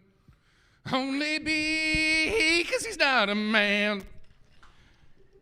Fuck you, I won't do what you tell me! Sorry. Oh, God, I have no shame. None. Shame and I do not get along. We spent way too much time together in childhood, and now we need some distance, we need some space. I'm done with shame. And just because somebody had a laugh with it earlier, I'm going to make an act of solidarity to our friend and fellow artist, Joey Maxey. We see you, Joey. We love you, Joey. I bear myself before thee. Now, what the folks at home don't realize is I'm actually totally shirtless. I just haven't taken my shirt off in so long. I have transcended the pale and gone transparent. That's I did not. Oh my God. Fuck that. Everyone else wears a light blue shirt and they disappear. This shirt's actually green. And I'm like, it didn't make the green pass. Just totally shat on my face. That's wonderful. Can I sweat? Oh, absolutely. Let's. This mic's being weird. On. There it is. Hi, everybody. There's a blatant rip off of The Simpsons. It was terrible. It does. Hi, everybody. I have decided to take a break from shame. We're seeing other people right now is what's going on with me and shame. So what's weird is when you try to abandon as much shame in yourself as possible, you can't stop hearing it in the world around you. Like, take a swipe through Tinder with me, and holy shit, y'all shame the fuck out of each other. What are you doing? Put the guns away. You're here to make a positive connection. Jesus Lord, like, it's okay to say that you're looking for a serious commitment and to identify that you're monogamous and looking for someone interested in the same. You don't have to go and insult other people. Like, out of the gate in passive voice, just like, I'm looking for something real because I'm a grown-ass adult. Fuck you, Karen. I'm a grown-ass adult and I like to fuck. What about it? Okay, let me... Sorry. Let me get one thing off the top here. Obviously, to address the apparent, I'm fat and I'm queer, so you know I fuck weird. Like, that one's a given. I fuck weird, or I don't fuck. That's the other option. I mean, if you can see me, this is HD, I'm pretty sure. I don't know how tight the stream is doing, but we're obviously, anybody who sees this and thinks, break me off a piece of that, they're into some weird shit, right? Like, I'm on board or I'm forever alone, right? That's how it goes. Well, you got to kink shame right out of the gate. Like, I had this partner at one point. I fuck weird. What kind of weird do I fuck? I don't know. What do you like? We'll see if we can. I just have ingredients. There really is no menu. Just list some of your preferences. We'll get down. We'll figure it out. I'll make you a dish. It'll be delish, I hope. I mean, I'll do my best. Yeah, fuck all kinds of weird, which gets you into all kinds of weird fucking conversations, honestly, truthfully. Weird fucking conversations. Weirdly shaming each other in a private 1 to 2. It's you and it's me. We might as well be locked in a closet, and we're gonna share secretly, just between you and me, what really gets me going. This one partner decided she was gonna tell me, I really wanna watch you pee. But like, don't pee on me, because that's gross. Like, why are you shaming? There's no one else here to be shaming. What? That's gross. That's where you draw the line. I'm not gross because I like to watch people piss. People who like to get pissed on, those are the gross people. Like, leave them alone. They're doing their best. They're all trying to heal from the same trauma. Fuck off. I had this other partner. They were like, just kind of side related. They were like, I really want you to pee on my feet. And I'm like, I don't know if that's a kink or if you like have a medical condition. You just don't have insurance. You got some athlete's foot? You need to help clear that up. You guys pee on your feet in the shower, right? Okay, if you at home do not pee on your feet in the shower, I want to see a dip in Tenactin sales over this. You can just piss the athlete's foot away. It's natural. You're standing over a drain. It's just piss. It's fine.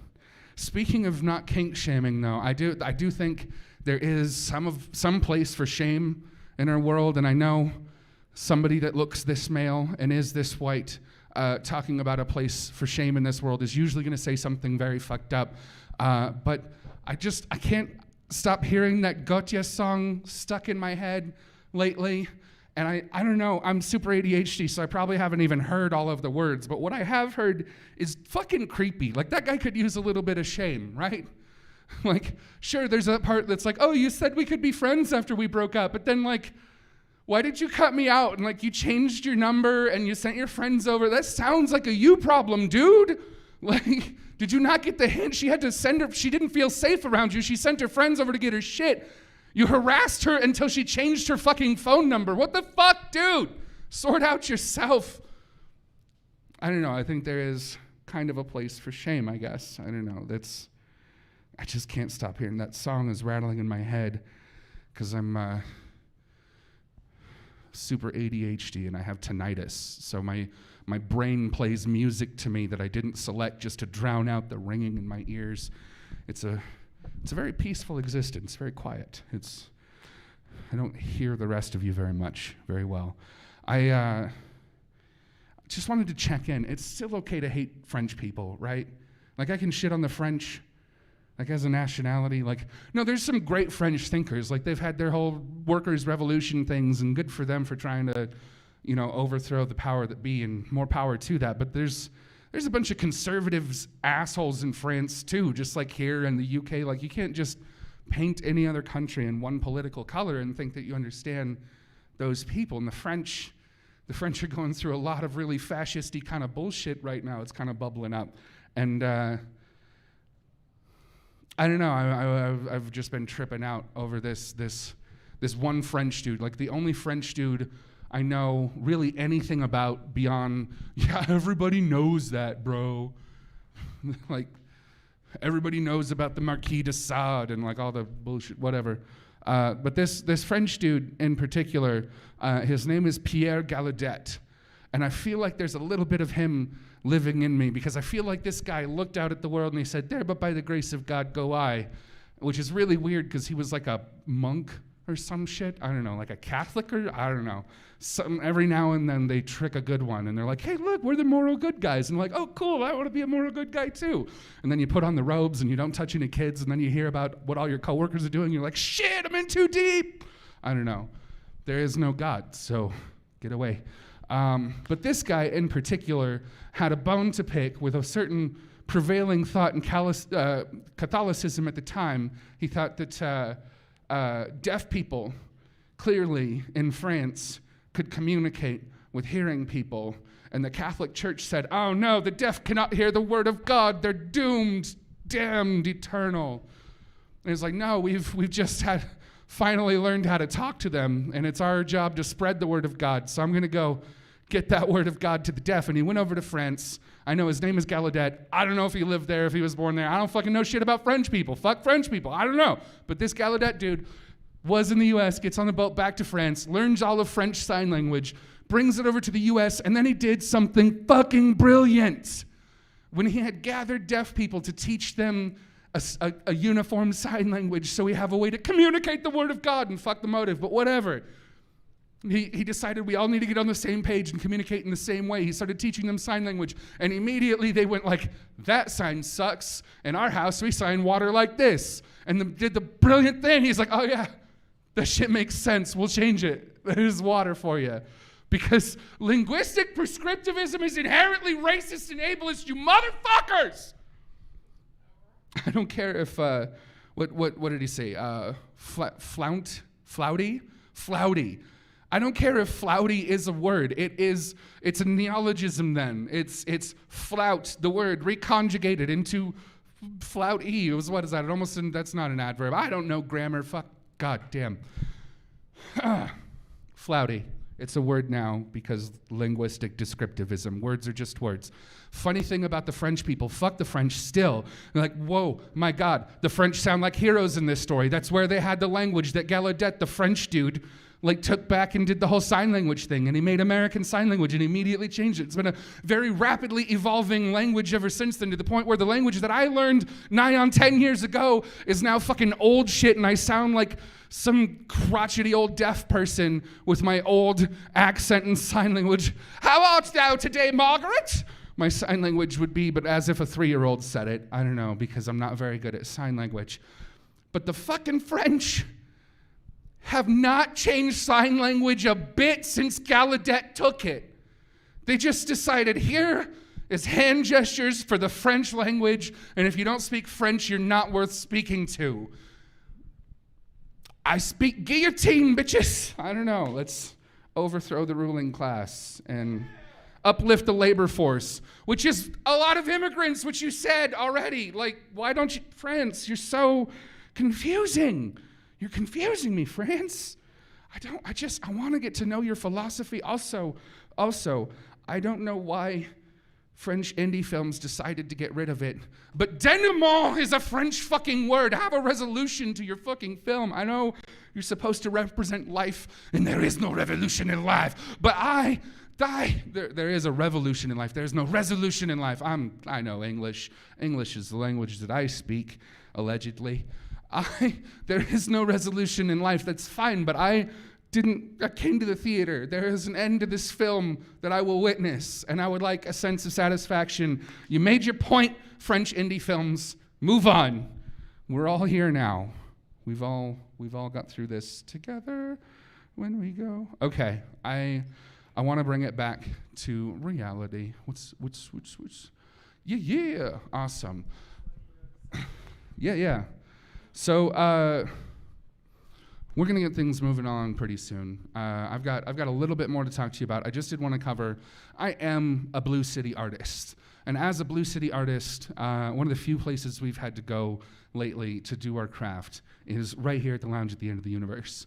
And this is the one multifaceted, super pliable, moldable, sculptable performance spaces available, and gallery, because obviously when you have a space you can gallery. In Boise, this is kind of the one that does this thing, and I would really like to continue coming here. So take a moment to click over, tab out, go to another tab. You can actually, I don't know about iPhones, because fuck all them, but specifically Apple, the company, corporation. But if you have like a smartphone, typically you can like do the picture-in-picture Facebook thing. You can keep watching me and listening to me. Keep watching and listening, but in the background, you're going to loungeboise.com, and you're gonna go ahead and buy a ticket there. Also, there's a link right here in the chat. If you just click that link straight from the chat, it'll take you to make a donation and keep the doors open. So I am not just screaming all of this at your rolled down window in traffic from my street corner, because that's where else it's gotta come out. It boils out, it bubbles over, and I get kicked out of my home. But no, that's beside the point. Loungeboise.com/tickets. We're bringing all kinds of entertainment to you right now. This is just when we're shaking the can, and we're shaking the can with a bit of a song and dance, so we hope you appreciate it, and throw in some pocket change, like $20 each or whatever. I mean, if just like half of you donated $20, we'd be like, rent, bitches, woo, it's great. Speaking of corporate shilling, I used to have a real job, like a big boy job, not a put on my work clothes kind of job, like they gave me a uniform and dressed me kind of job, like a show up and punch the clock kind of job. It was great. I was a security guard, and I know you're looking at all that lovely fluff, and you're like, of course you, hang on, I don't know, you look what kind of security guard were you? Did you sit at like a gated community in that office that nobody's ever in by the gate? Why do they have that there? There's an office there with a light, and it's like just an inch of dust, and they've never once sat a butt or a chair in that room. Why did you build it? Why is the light on? I don't understand you. No, I did. I had security for me was the best job in the world. If you would like to just do nothing, fucking do security and get paid to do it, because like it is the best. Now, if you're working if you're thinking you're working the door at a club and you're a bouncer and you got to talk to people and hey man, you can't come in. Fuck that. That's not what I did. I went and sat at some company's back gate when they expected nobody to be there, and guess what? Nobody was there! That was the point. I was just there to make sure nobody was there. I got paid to literally do nothing all night. It was the best. I didn't think it could get any better, but I went from like a substitute security guard where I'm sitting at your fucking gate at the end of your warehouse or whatever. They're like, hey, you're so good at this job. We want you to be a patrol officer. So they gave me a car.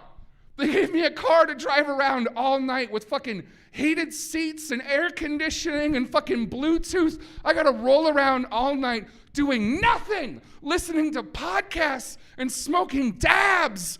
And they paid me for it. They don't know about the last part, but they fucking paid me for it. It was amazing.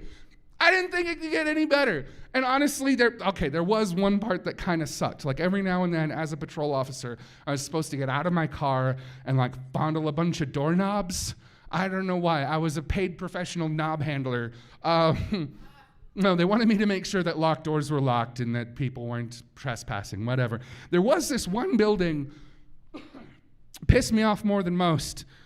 This great big building, I had to go in, unlock the door, disable the alarm, and touch all of their inside knobs, which fucking gross, especially now, think back about that, gross, making it worse. This giant fucking 2-story church / elementary school / daycare / community center / whatever fuck else the Church of the Nazarene are doing to take over the world. I was raised Mormon, this is our turf! Squish that back down. Okay. It was kind of a gross building, and it was that creepy kind of building where like every time you're doing your job walking through this building, on the exact opposite side of the building, it sounds like a door closing. Remember, I disabled the alarm. I'm alone in here. Who the fuck is opening doors? Why is it always on the opposite side of the building? What is going? So I'd listen to my podcast on my belt, and I thought I was cool, and it was great. It was groovy, and I get back to work one night, and my boss says, hey, remember that spooky building from last night? Well, turns out there was a lady in there. What? I thought I was alone. Doesn't she respect the Fourth Amendment? I had a reasonable expectation of privacy. A fucking creepy lady in the building. God damn. And they thought it was scary too, so they sent my supervisor with me, and he held my little hand, and we pointed our flashlights in all the dark corners to make sure the lady didn't come back to scare me no more.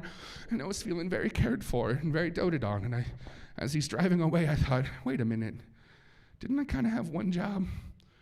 Wasn't the whole reason I was in this building was to make sure no one was in there? Did I not just fail at my one job? And your response is, oh, are you okay? This is the greatest job in the world. It can't fuck up.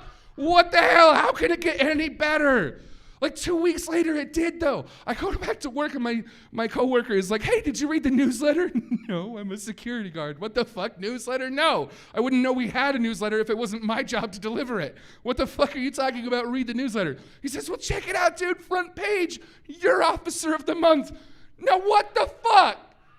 Did I not just fail at my one job? And I'm the best you've got? You guys, if you want to feel like the best of the bottom of the barrel, I'm telling you, do security. It is the greatest. I thought this was so funny. I took a picture of the newsletter article. I texted it to my dad. As my coworker was leaving, I called my dad. I was still laughing. I said, Dad, did you see the newsletter? And he said, yeah, I did. I'm so proud of you. That's just how I wanted to raise you, boy. You really are an Owens. I'm so proud. I said, wait a minute, Dad. If this is raising the bar of expectation, where the fuck was it set? Lower. That's where it was set. I got my GED. That's where it was set. They tested me in first grade and said, congratulations, he's a genius. Ha ha, fooled you, GED bitches. That's my revenge. My revenge for... My parents weren't very nice, you guys. They were just unkind. All right, we have... Check it out. Oh my God, I was gonna tell you, I just noticed the growler fills thing. I went on to loungeboise.com. I ordered, they have a vodka, you have the canned cocktails available, right? They had a watermelon vodka. I ordered that with the red buzzball. That's cherry, right? I put strawberry, even better, because cherry, alcohol, we all know, that's NyQuil. Strawberry buzzball in with a watermelon vodka, and it was like a build-your-own malted fruity beverage, but it actually has alcohol in it, and I am super happy with that. It fits all in one glass. Mix and match and choose and just buy the fucking drinks, and we can still do art. It's win, win, win, win, win, win, win, win, win, as my company shills would say. Coming up next, we have, right? Awesome. We're going to a quick promotional commercial break. We'll be right back with you.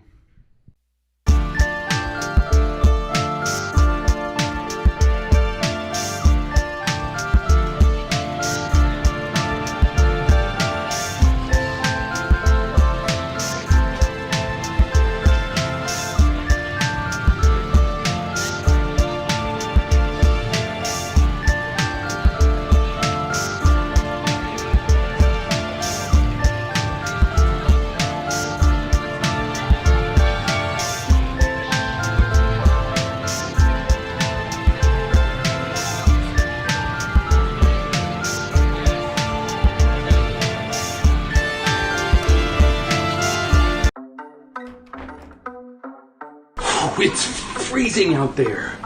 It's not freezing, Timothy. It's cold. It's kind of cold. Sloan, I would like you to meet Old Blindy. Old Blindy, this is my wife, Sloan.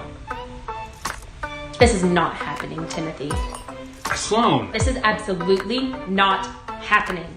I'm not putting him back out in the cold. Well, I'm not keeping him in my house. Hey, big sis! Sorry the writing on this postcard is so small. We saw some narwhals. Oh, you wouldn't believe the narwhals. Sloan, I want to help Old Blindy. My first 3 divorces taught me anything. It's that you never give an inch. I want us to help this man. Not 1 inch, because there's always more to be had. You terrify me. And you can't be weak, Sloan. You cannot be weak. Okay, so it's official now. I'm insane, and everything can only go downhill from here. What do you think, Old Blindy?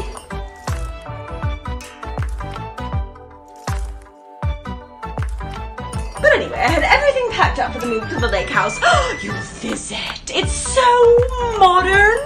Clean lines. Everything's simple. Life really does have to be about simplicity. Simplicity is nature's wrinkle.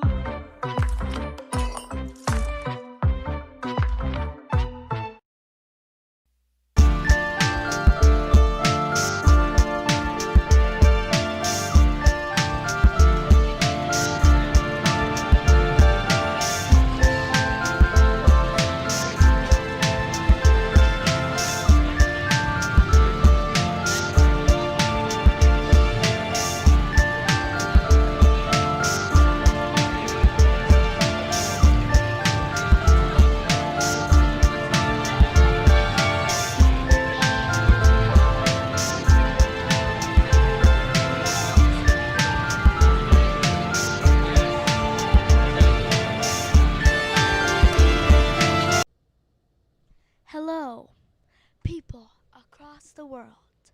I'm reporting from Lounge at the End of the Universe, or hashtag room full of beer. So, we are doing a 6-hour stream-a-thon. It is where we stream for 6 hours and ask people to donate money so we can pay our rent.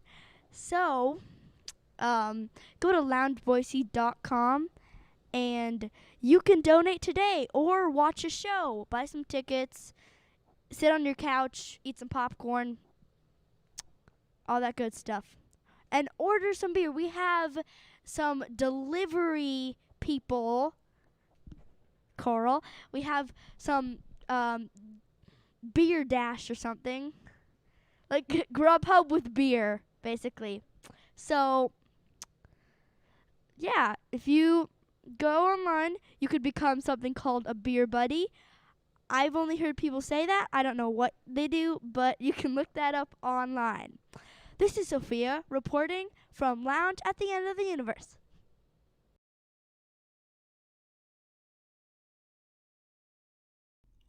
The Lounge at the End of the Universe became a reality by pure luck and a lot of determination.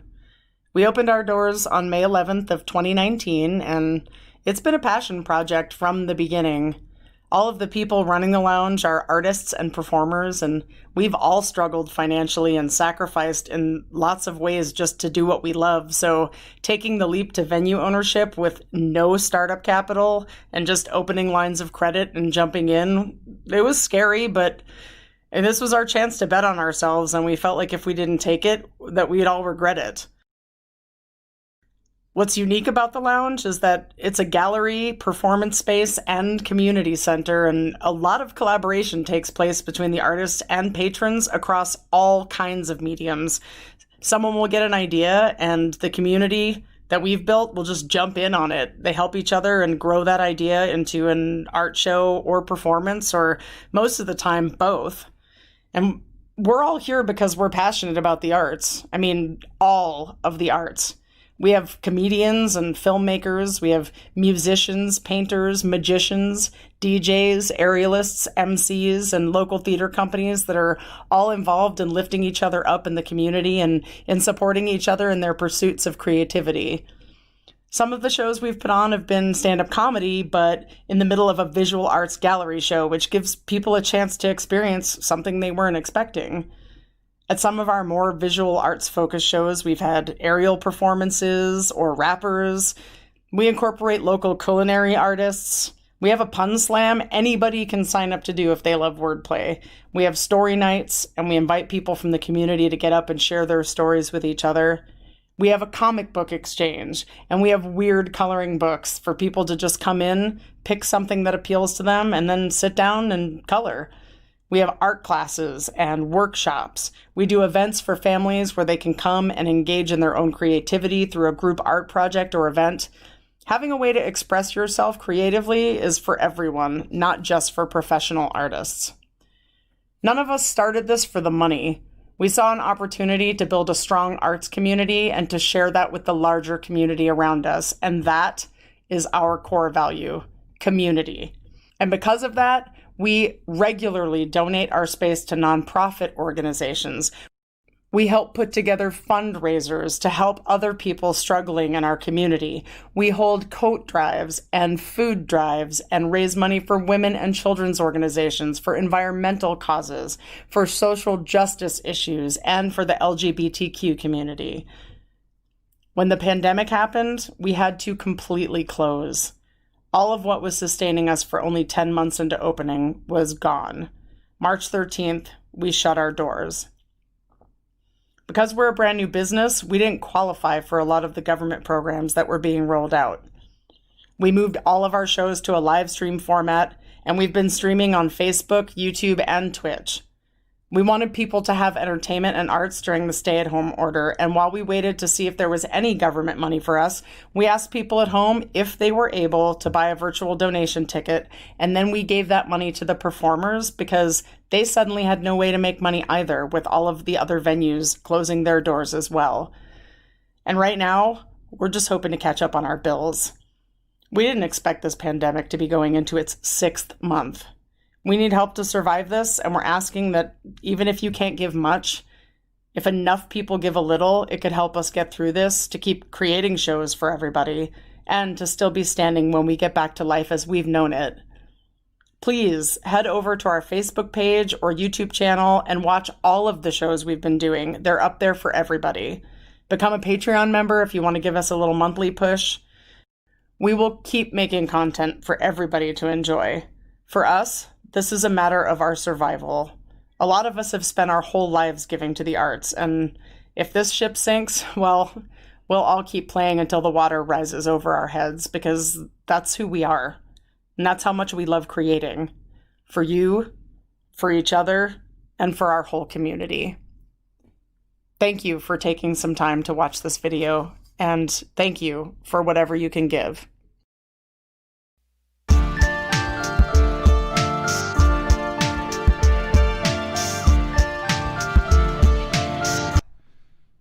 Hey there, America. It's give me a challenge to be the pathos here.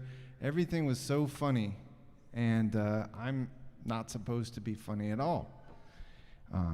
So, to that end, Cactus Paw is my project name, and this song is called Long Time Gone.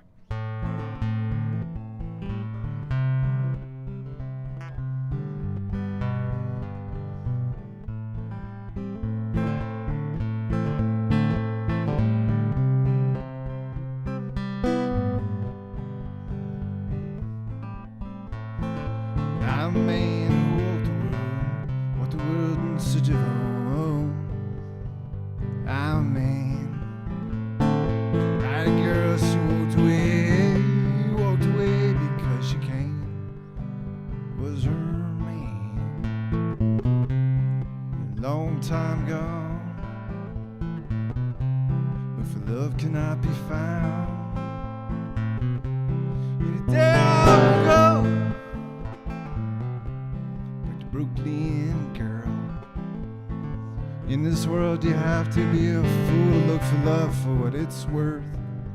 I'm a fool. In this world you have to work until your bones are broken down. Oh, what a world. Been a long time gone. If love cannot be found, there we'll go. Back to Brooklyn, girl.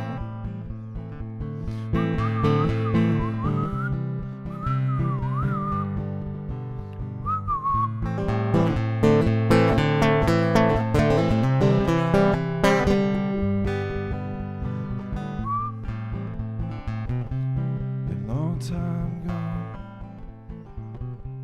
If love cannot be found, there we go. Back to Brookline, girl. That girl, she walked away because she came, was her man. That girl, she walked away because she came, was her man. That girl, she walked away because she came, was her man. That girl, she walked away because she came.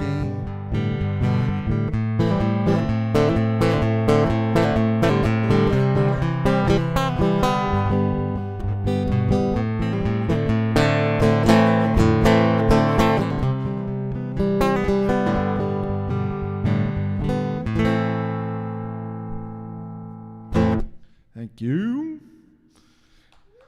All right, so we're here at the lounge at the end of the universe. Now, it's possible that these recordings will last for all time, but not without your help. So you need to donate at loungeboise.com tickets or just patreon.com/loungeboise.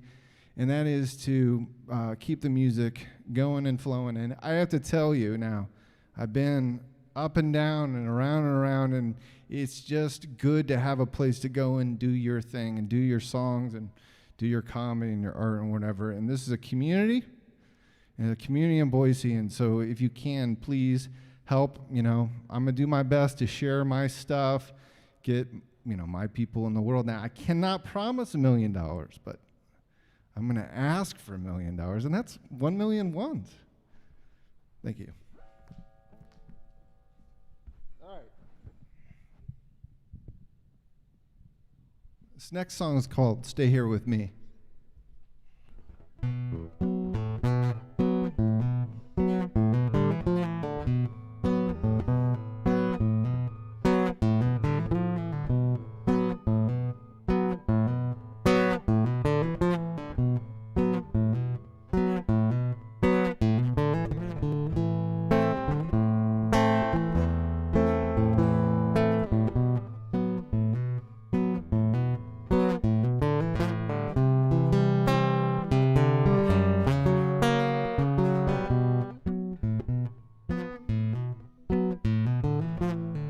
Summer, I know it's pushing the roses when cut from the earth here, not meant to last.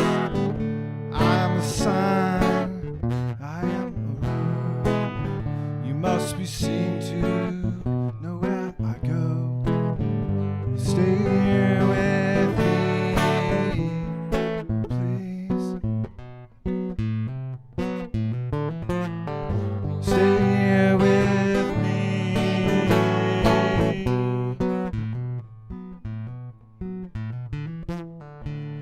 suspicious that nobody hears. No matter how hard I pray, yeah, it's not what I need. You are my garden, you are my heart. What can I tell you now that you know? Stay here with me, please. Stay here with me.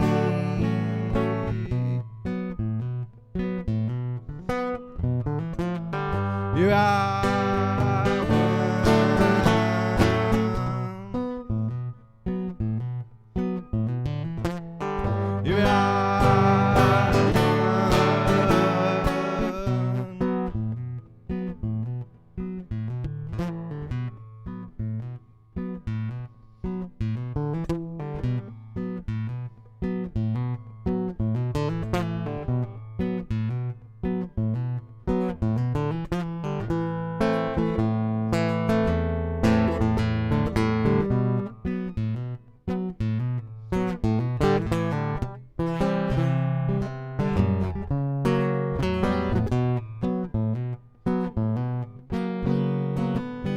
Your kind, that mind. You say things, your feelings. I've been here sometime, wishing someone needs me. Stay here with me, please. Stay here with me.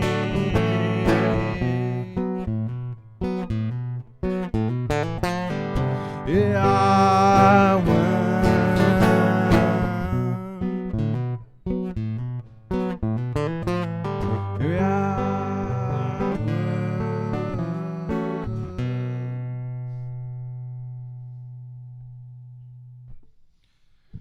stay here with me.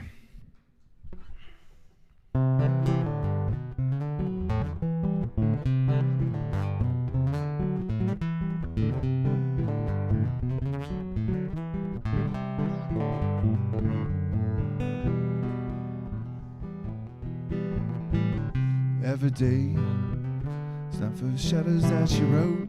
When in life was I a man that someone loved. Anyway, all these smiles and lies to know you can choose before the night is through. Summer days, Lord, summer nights come to fall. You fall all the way.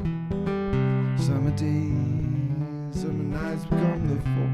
You fall all the way.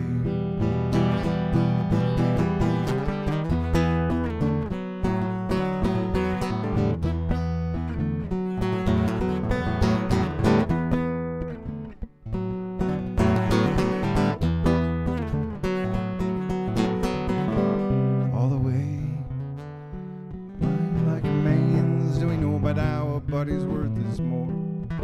So they say the gold to come from the ground. See what it's worth is what you will return. Tell the buzz, don't forget to tell Maureen that when I've got it all, I know two reasons move. Tell the buzz, don't forget to tell Maureen that when I got it all, I know two reasons move. Billion farmers can't be wrong. Farmers can be wrong. Billion farmers can be wrong. Billion farmers can be. And I know with the car many homes, I'd still be naked then. Doesn't mean I'm free to dreams. I've dreams enough for you. Dreams to last forever and today. Not alone. All your friends be there too. Not for me. I'm not a thing to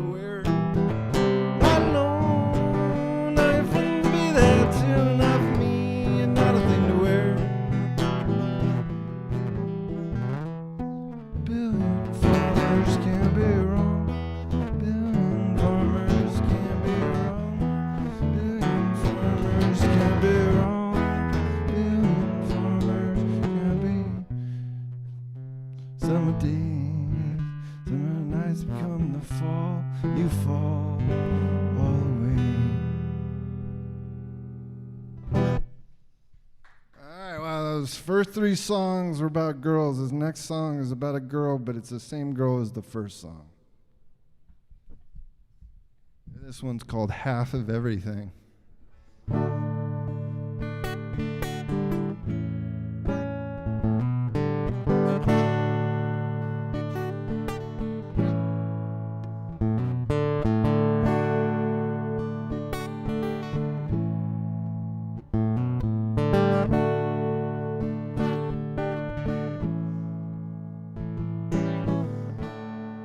Say I want a bookmark, I was just a book. Say I want your jacket, I was just a hook. Then you want a fire, fires they need fuel. And then you want the desert, till you learn it's dry. Oh baby, you get half of everything. Oh baby, you have everything. Maybe you have everything. Maybe you have what I need. Say you want an old man. Oil man got gas. Say you want a funny man, 'cause funny makes me laugh. I think you want a war. Walls come tumbling down. Said I gave you everything, still you just want half. Oh baby, you can have everything. Maybe you can have everything. Maybe you have everything. Maybe you have what I need.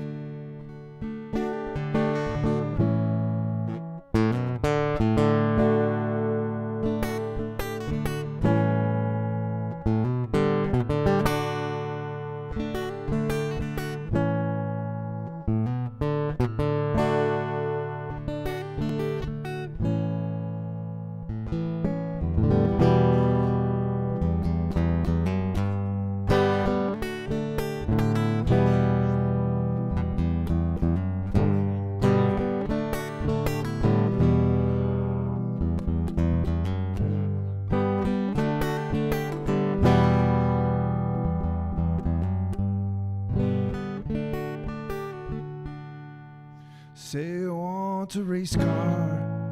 Race cars, they go fast. I think you are the Tin Man. He doesn't have a heart. I think you want a wall. Walls come tumbling down. Said I give you everything, still you just want half. Oh, baby, you can have everything. Oh, baby, you can have everything.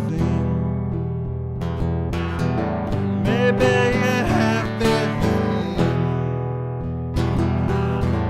Maybe you have what I need. Oh, baby, you can have everything. Maybe you can have everything.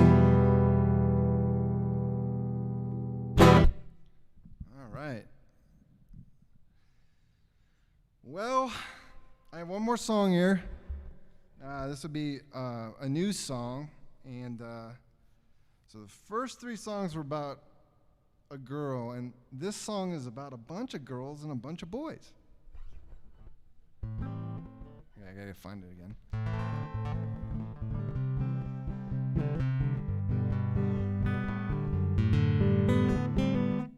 All right, hold on.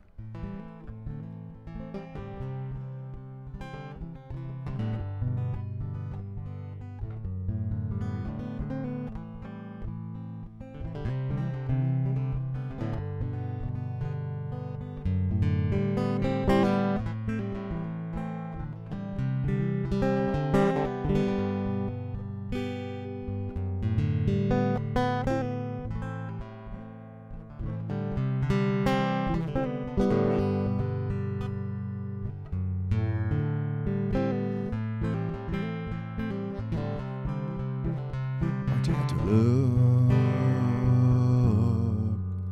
so sad, girl.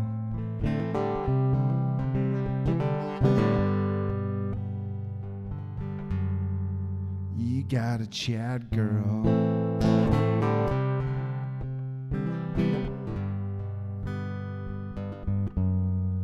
I ain't got nobody.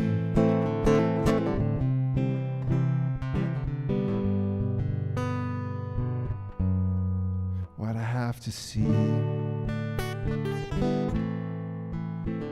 Sing along to the song I wrote for love. Sing along to the song I wrote for you.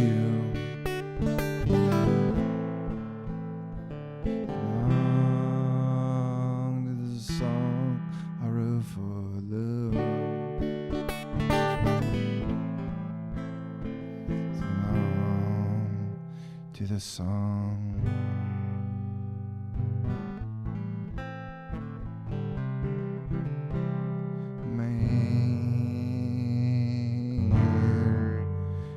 is sorrow.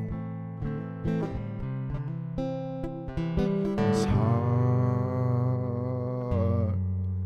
for what he loves. He hopes that it flowers, that it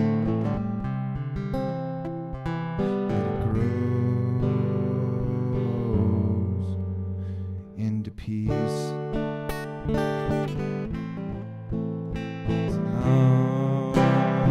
The song I wrote for love. Sing along to the song I wrote for you. Along to the song I wrote for love. Sing along to the song.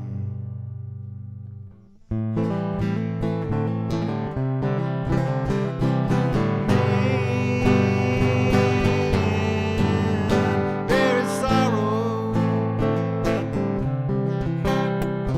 His heart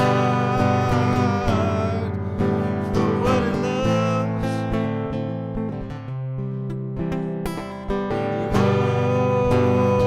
hopes that it flowers,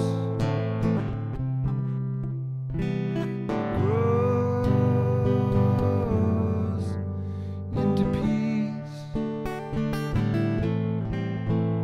It's long, the song I wrote for love.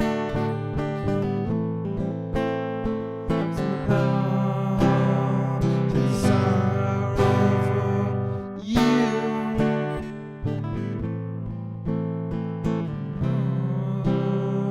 The song I wrote for love.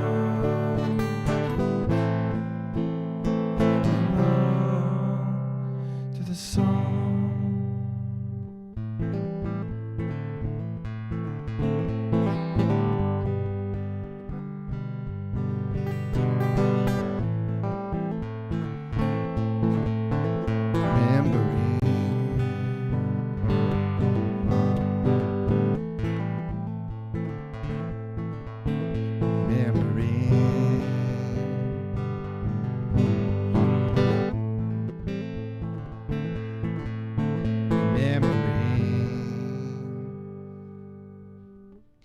You and your daddy sing along to the song I wrote for love, and your daddy sing along to the song I wrote for you, and your daddy sing along to the song I wrote for love, and your daddy.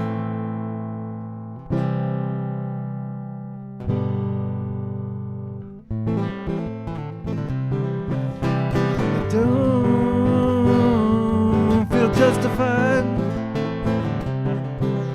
I don't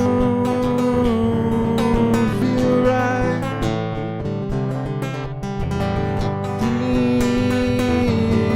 Did what I had to.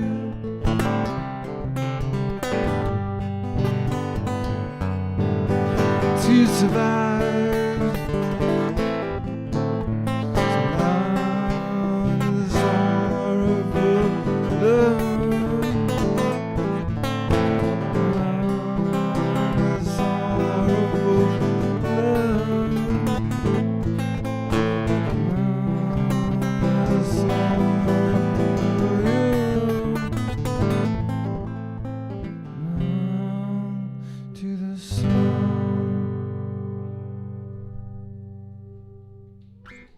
Thank you. Cactus Paw, Lounge at the end of the verse.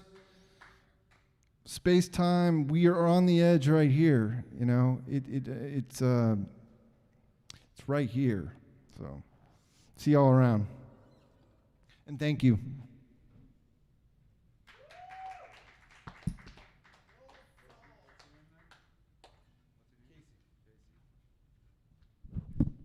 All right, everybody, give it up for Casey. Some good acoustic vibes for you guys. Yeah, we're live at the Lounge at the End of the Universe. I'm Ozomatic, and I'm going to DJ for you guys in just a little bit. We're going to take a commercial break, but before we do, please make sure that you donate. loungeboise.com/tickets. We really, to keep the doors open, would love your help and support. So, but yeah, I'm going to play some music for you guys and hope you enjoy.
the Lounge at the End of the Universe, and I'm gonna play some music for you guys. Hope you enjoy. Before I do, please donate. Let's keep the doors open. Lounge.com/tickets. All right, here we go.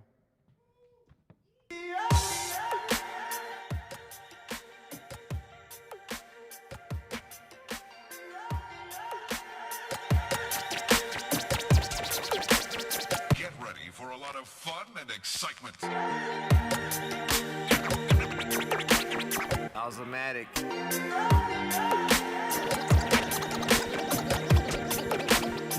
In the mix.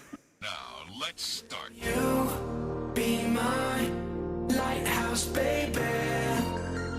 And can you shine your light on me? And can you shine your light on me? 'Cause when my love sets sail, it's always doomed to fail. Will you be my lighthouse, baby?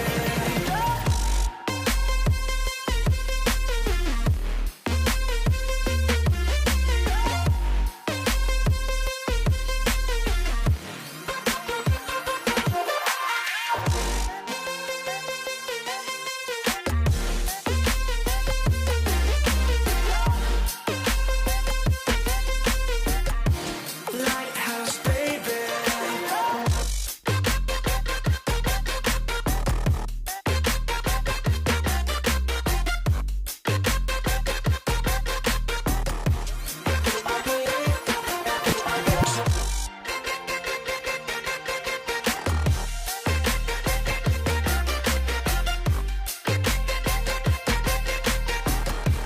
Lighthouse, baby. Will you be my lighthouse, baby? And can you shine your light on me? And can you shine your light on me? All of the lights.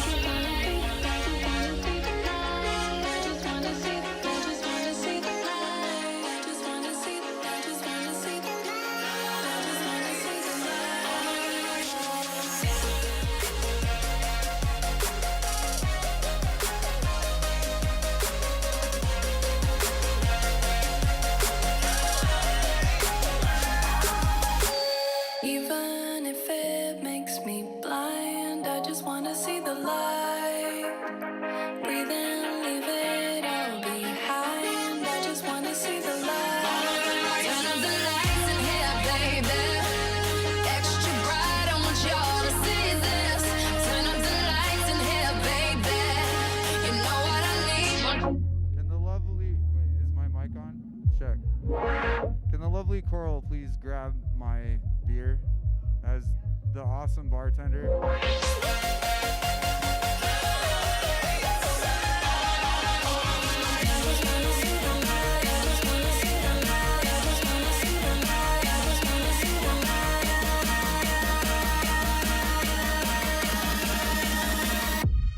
All of the lights.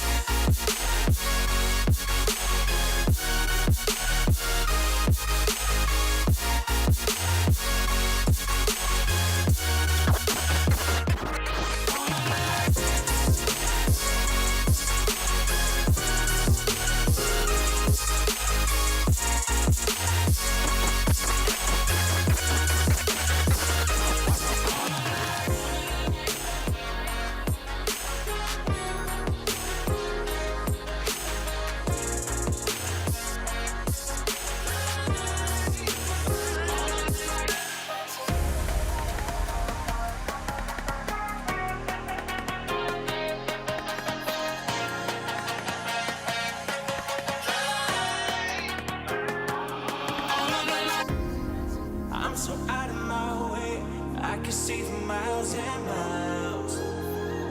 You don't know what it's doing to me, 'cause I ain't been around in a while. I found a way, I found a way, I found a way back to you. I found a way, I found a way, I found a way back to you.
came up from nothing, nigga, you can't tell me shit, yeah. Did it on my own, check out my neck, check out my wrist, yeah. I swear I ain't never expected it to be like this. Now a nigga getting rich, I swear every day we lit. Yeah, every day we lit, yeah. You can't tell me shit, yeah. Remember I was broke, yeah. Now I'm getting rich, yeah. When you diamond colder than a bitch, then you know you lit. When you quit to take a nigga bitch, then you know you lit. Every day we lit, yeah. Every day we lit, yeah. Every day we lit, yeah. Every day we lit.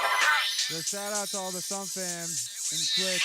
Every day we lit, yeah. Every day we lit.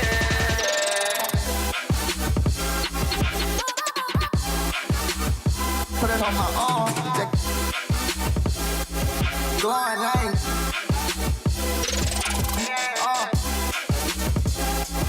Got my name, best you ever seen.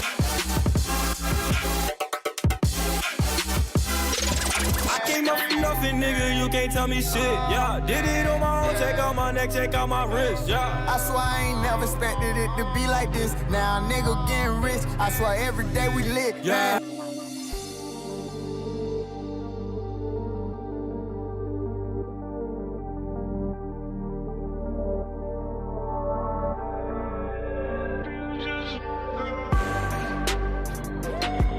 Fucking hoes and popping pillies, man, I feel just like a rock star.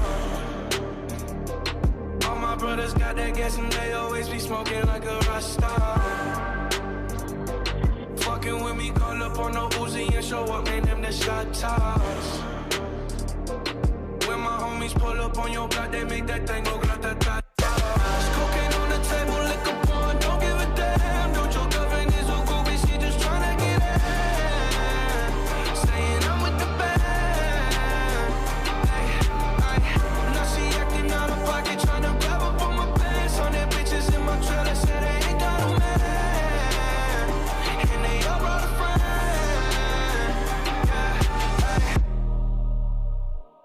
I've been fucking hoes and popping pillies, man, I feel just like a rock star.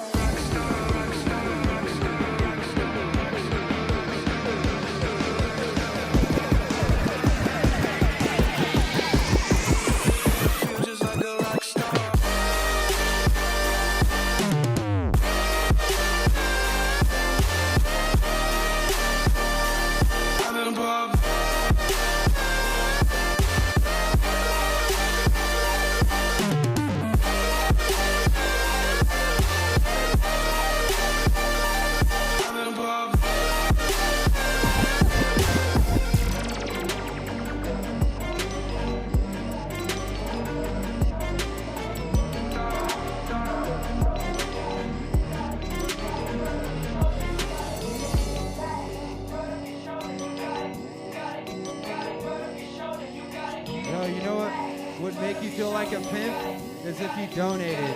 Brush that shoulder off. If you feeling like a pimp, nigga, gon' brush your shoulders off. Ladies is pimps too, gon' brush your shoulders off. Niggas is crazy, baby, don't forget that boy told you, kid. That, dirt off your shoulder, you gotta get. That, dirt off your shoulder, you gotta get. That, dirt off your shoulder, you gotta get. That, dirt off your shoulder, you gotta get. That, dirt off your shoulders.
But niggas will sell D, won't even get put over in they new feed. The good life, let's go on a living spree. Shit, they say the best things in life are free. The good life, it feel like Atlanta, it feel like LA, it feel like Miami, it feel like NY. Summertime shy.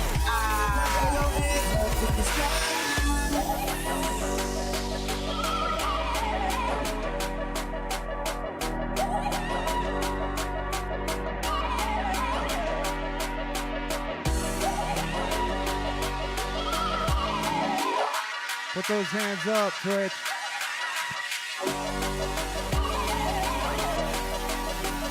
Coming with the bottles, and she feel booze like she found out a bottle. The good life, it feel like Houston, it feel like Philly, it feel like DC, it feel like VA, or the Bay, or yay.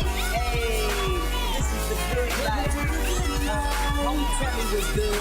Why I only got a problem when you in the hood? Welcome to the hood. Like we always do at this time, I go for mine, I get to shine, and throw your hands up in the sky. Girl, go for mine, I get to shine, now throw your hands up in the sky. I'ma get on the TV, mama, I'ma push it down. Hey, I'm good life. With niggas who sell D, won't even get put over in they new feed. The good life, let's go on a living spree. Shit, they say the best things in life are free. The good life, it feel like Atlanta, it feel like LA, it feel like Miami, it feel like NY. Summertime shy.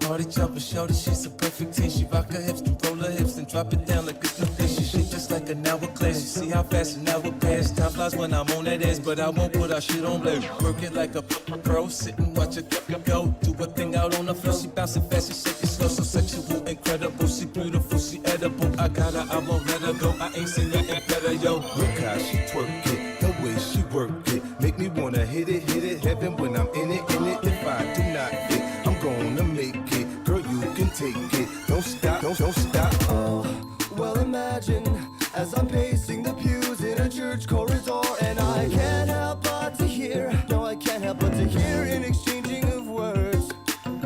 What a beautiful wedding, says a bridesmaid to a waiter. But what a shame, the poor groom's bride is a whore. I chime in with a haven't you people ever heard of closing a goddamn door? No, it's much better to face these kinds of things with a sense of poison rationality. I chime in, haven't you people ever heard of closing a goddamn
a buster's face, cause I'm juice. Throwing up my elbows in the club, I'm juice. Throwing up my elbows in the club, I'm juice. Throwing up my elbows in the club, everybody showing love, everybody showing love, I'm juice. Throwing up my elbows in the club, I'm juice. Throwing up my elbows in the club, I'm juice. Throwing up my elbows in the club, everybody showing love, everybody showing love. I was at the Russian River throwing stones, tripping off the ripples. When my woman getting stone water to her nipples. Louis called me on the phone, said the after party lit, and so I bust up out the crib like I'm Tommy Pickles. See, all of my doggies don't eat all the bits and all the kibbles. Man, we cool as fuck, but you don't wanna make me call the pimples. You can never blend with my crew if you not official, but I keep my friends like my food, nothing artificial. Aaron told me you could do whatever, so I got my issue. And now I'm locking up the game, but it's not jujitsu. I made it past 25, glad I'm still alive. Rocking these shows, but you say you rather stay inside. Bitch, you lie. Why? Cause you still came out tonight. You got work tomorrow, but you still came out tonight. You got school tomorrow, but you still coming out. If the party hella dry, I got something for the drought. So I brush my teeth, scrub my face, a condom, and a pack of gum just in case I got a little bit. Yo, shout out to everybody on the Twitch. Hope you're donating. Support. Face, cause I'm juice. Throwing up my elbows in the club, I'm juice. Throwing up my elbows in the club, I'm juice. Throwing up my elbows in the club, everybody showing love, everybody showing love, I'm juice. Throwing up my elbows in the club, I'm juice. Throwing up my elbows in the club, I'm juice. Throwing up my elbows in the club, everybody showing love, everybody showing love. What? Yo, everybody show love. We're live in the lounge. Show some love, please.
least some donations.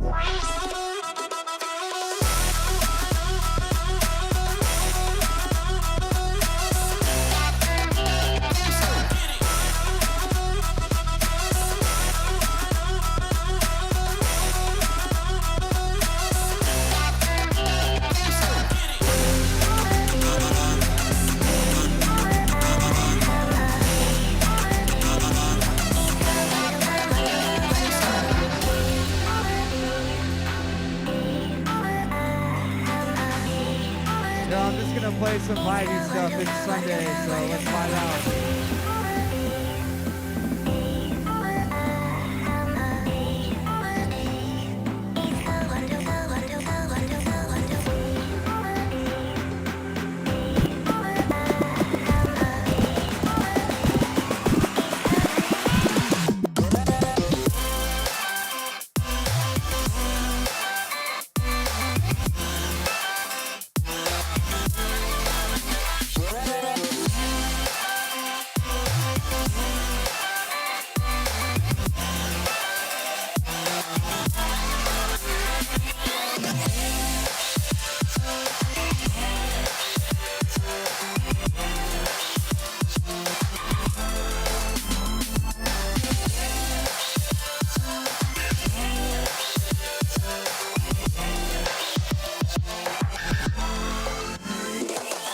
Yo, to all the DJs out there, if you want to keep Thump and Fuse alive, this is the shelter to do it at. So donate and let's keep it going.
love is alive, love is alive, love is alive. I just wanna go where love is alive, love is alive, love is alive. Alive, we don't have to prove it. I'm afraid there's nowhere to lose it. Oh, I just wanna go where love is alive. So I'm gonna do that.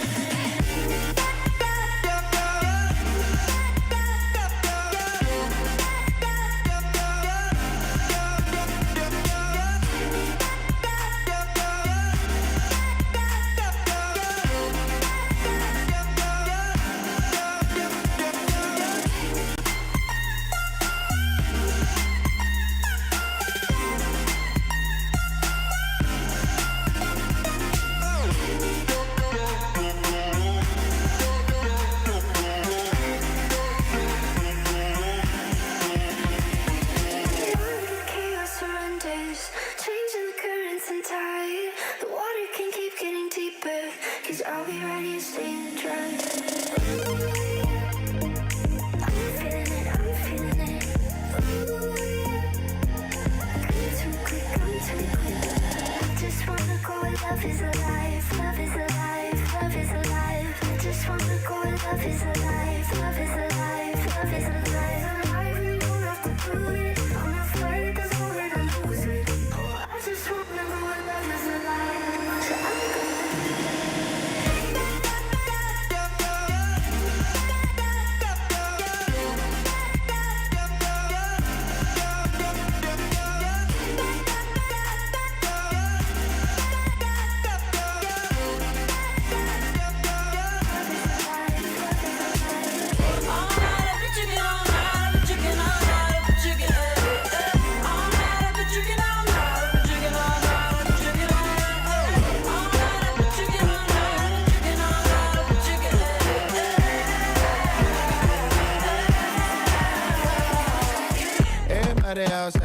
Everybody outside when I pull up outside all night though.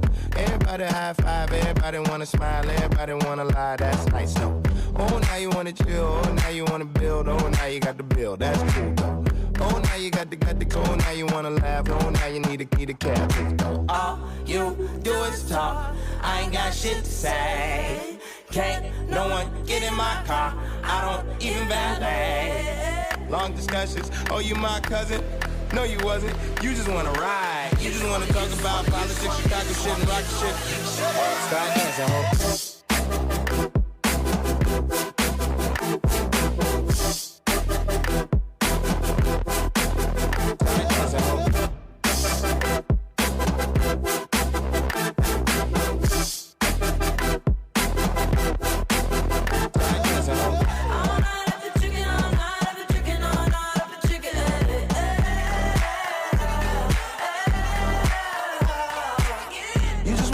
Fries on the seat, Sprite on the seat, come ride on the seat. Last girl, she a lie on the seat, she a fart on the seat, now she jogging the streets. So I don't trust no one, faking like a fan, asking for a pic. You should use your phone, call a Uber, you a goofy if you think I don't know you need a lift. Is you is or is you ain't got donate money. No IOUs or debit cards, I need cash money. So back up, I need space now, I need you to slow down, it's not a race now. I can't really hear what you gotta say now. Shut up. Start dancing, ho.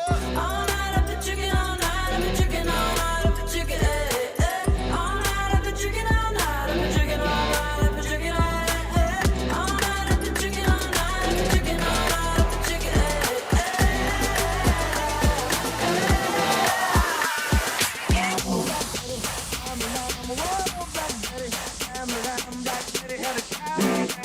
the damn thing gon' ride. Ambulance, said a word, not a mind. Ambulance, the damn thing gon' ride. Ambulance, sit up, Black Betty. Ambulance, whoa, Black Betty. Whoa, Black Betty. Ambulance, whoa, Black Betty. Ambulance, Black Betty had a child. Ambulance, the damn thing gon' ride. Ambulance, said a word, not a mind. Ambulance, the damn thing gon' ride. Ambulance, sit up, Black Betty. Ambulance, whoa, Black Betty.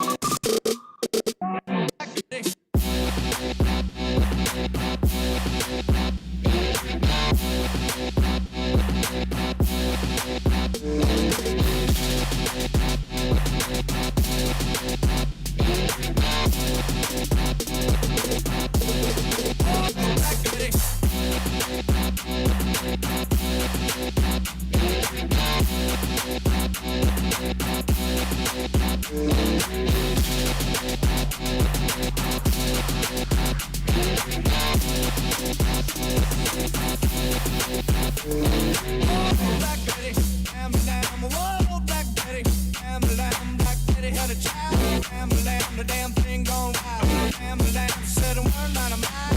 Lamb, lamb, the damn thing gone blind. Lamb, lamb, said oh, Black Betty, lamb, lamb, whoa, Black Betty, lamb, lamb, whoa, Black Betty, lamb, lamb, whoa, Black Betty, lamb, lamb, Black Betty had a child. Lamb, lamb, the damn thing gone wild. Lamb, lamb, said a word not a mile. Lamb, lamb, the damn thing gone blind. Lamb, lamb, said oh, Black Betty, lamb, lamb, whoa, Black Betty, lamb, lamb.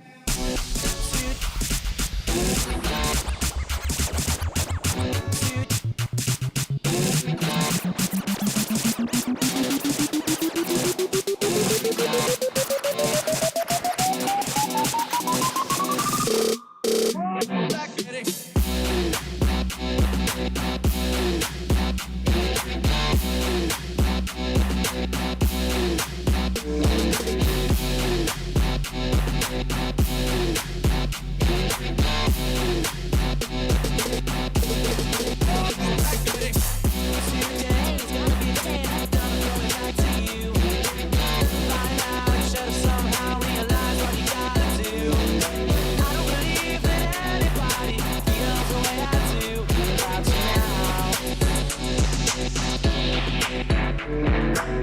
Backbeat, the word is on the street that the fire in your heart is out.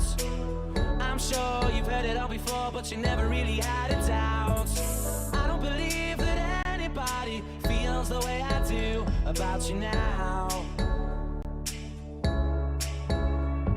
And all the roads we have to walk are winding, and all the lights that lead us there are blinding. There are many things that I would like to say to you, but I don't know how. Because maybe you're gonna be the one that saves me. And after all, you're my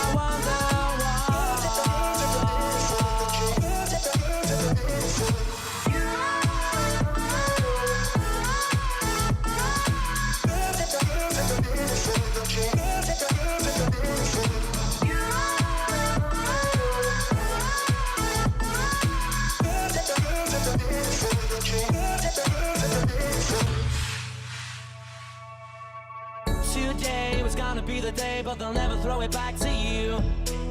By now, you should have somehow realized what you're not to do.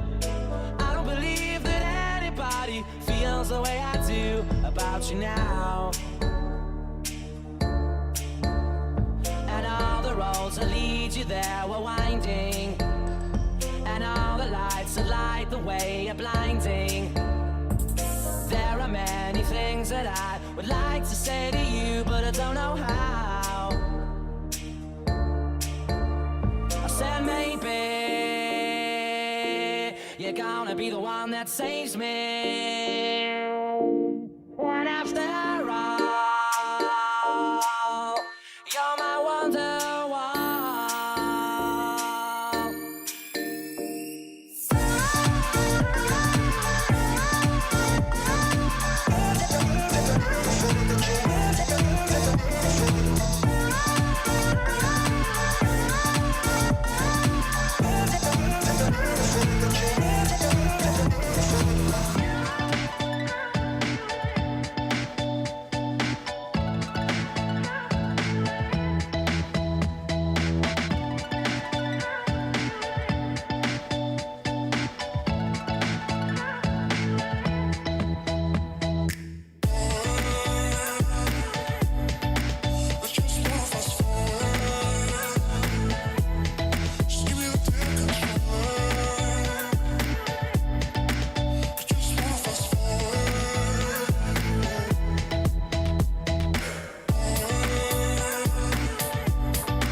Shout out to Jen.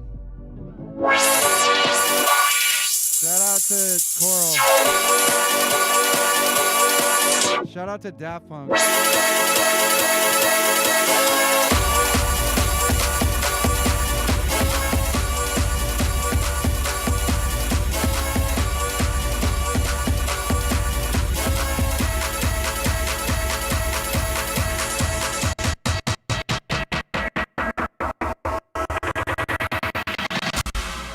One more time.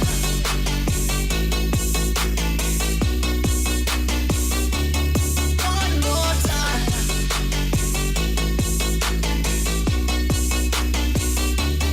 One more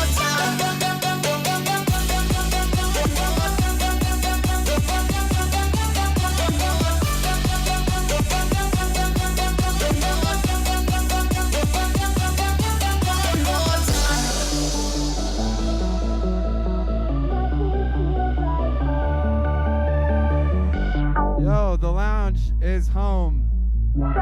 Support your home.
Disappear and you wouldn't care why. Now I'm fucked up and I'm missing you.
So do my favorite dance, the one where you clap but you don't use your hands. Make it clap but don't use your hands. Make it clap, chick, but don't use your hands. You my favorite girl, so do my favorite dance, the one where you clap but you don't use your hands. Make it clap but don't use your hands. Make it clap, chick, but don't use your hands. Don't use your hands. Don't use your hands. Don't use your hands. Don't use your hands. Go!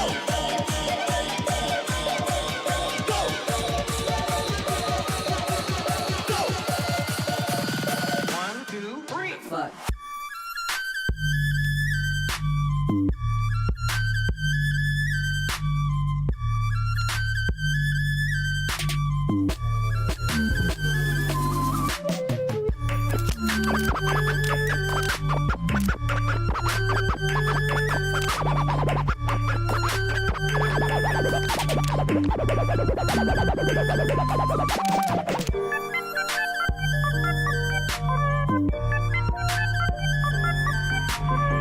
I'm tired of being what you want me to be, feeling so faithless, lost under the surface. Don't know what you're expecting of me, put under the pressure of walking in your shoes. Every step that I take is another mistake to you.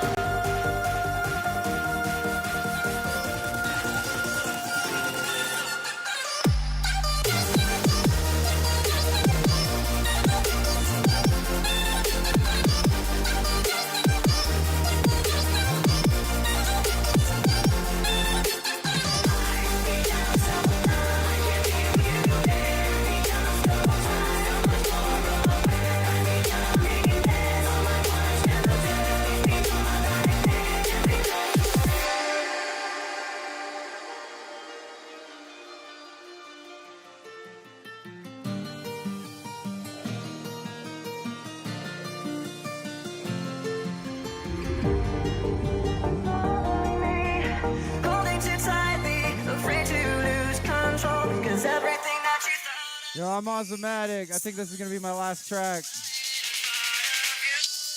Thank you guys. See you here September 12th. Stay tuned. Appreciate you.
Ozomatic in the mix. Thank you guys so much. I'm Ozomatic, live at the Lounge at the End of the Universe. This is loungeboise.com. Or this is Lounge. We're at the Lounge Boise. And it's been a long weekend. Please donate. Thank you for your support. I'm out. Peace.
The Lounge at the End of the Universe became a reality by pure luck and a lot of determination.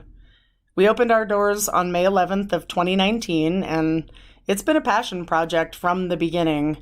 All of the people running the lounge are artists and performers, and we've all struggled financially and sacrificed in lots of ways just to do what we love. So taking the leap to venue ownership with no startup capital and just opening lines of credit and jumping in, it was scary, but this was our chance to bet on ourselves, and we felt like if we didn't take it, that we'd all regret it. What's unique about the lounge is that it's a gallery, performance space, and community center, and a lot of collaboration takes place between the artists and patrons across all kinds of mediums. Someone will get an idea, and the community that we've built will just jump in on it. They help each other and grow that idea into an art show or performance, or most of the time, both. And we're all here because we're passionate about the arts. I mean, all of the arts.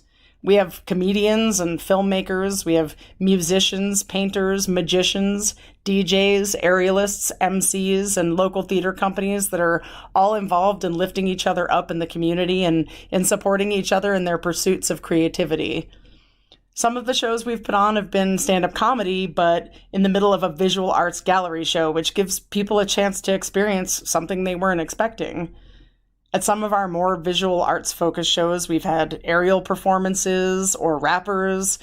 We incorporate local culinary artists. We have a pun slam anybody can sign up to do if they love wordplay. We have story nights, and we invite people from the community to get up and share their stories with each other.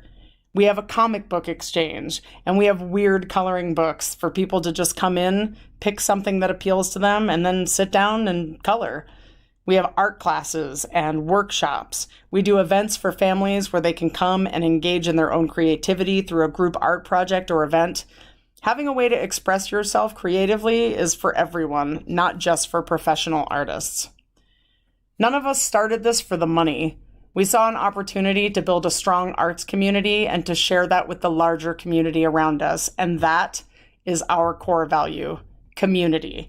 And because of that, we regularly donate our space to nonprofit organizations. We help put together fundraisers to help other people struggling in our community. We hold coat drives and food drives and raise money for women and children's organizations, for environmental causes, for social justice issues, and for the LGBTQ community. When the pandemic happened, we had to completely close. All of what was sustaining us for only 10 months into opening was gone.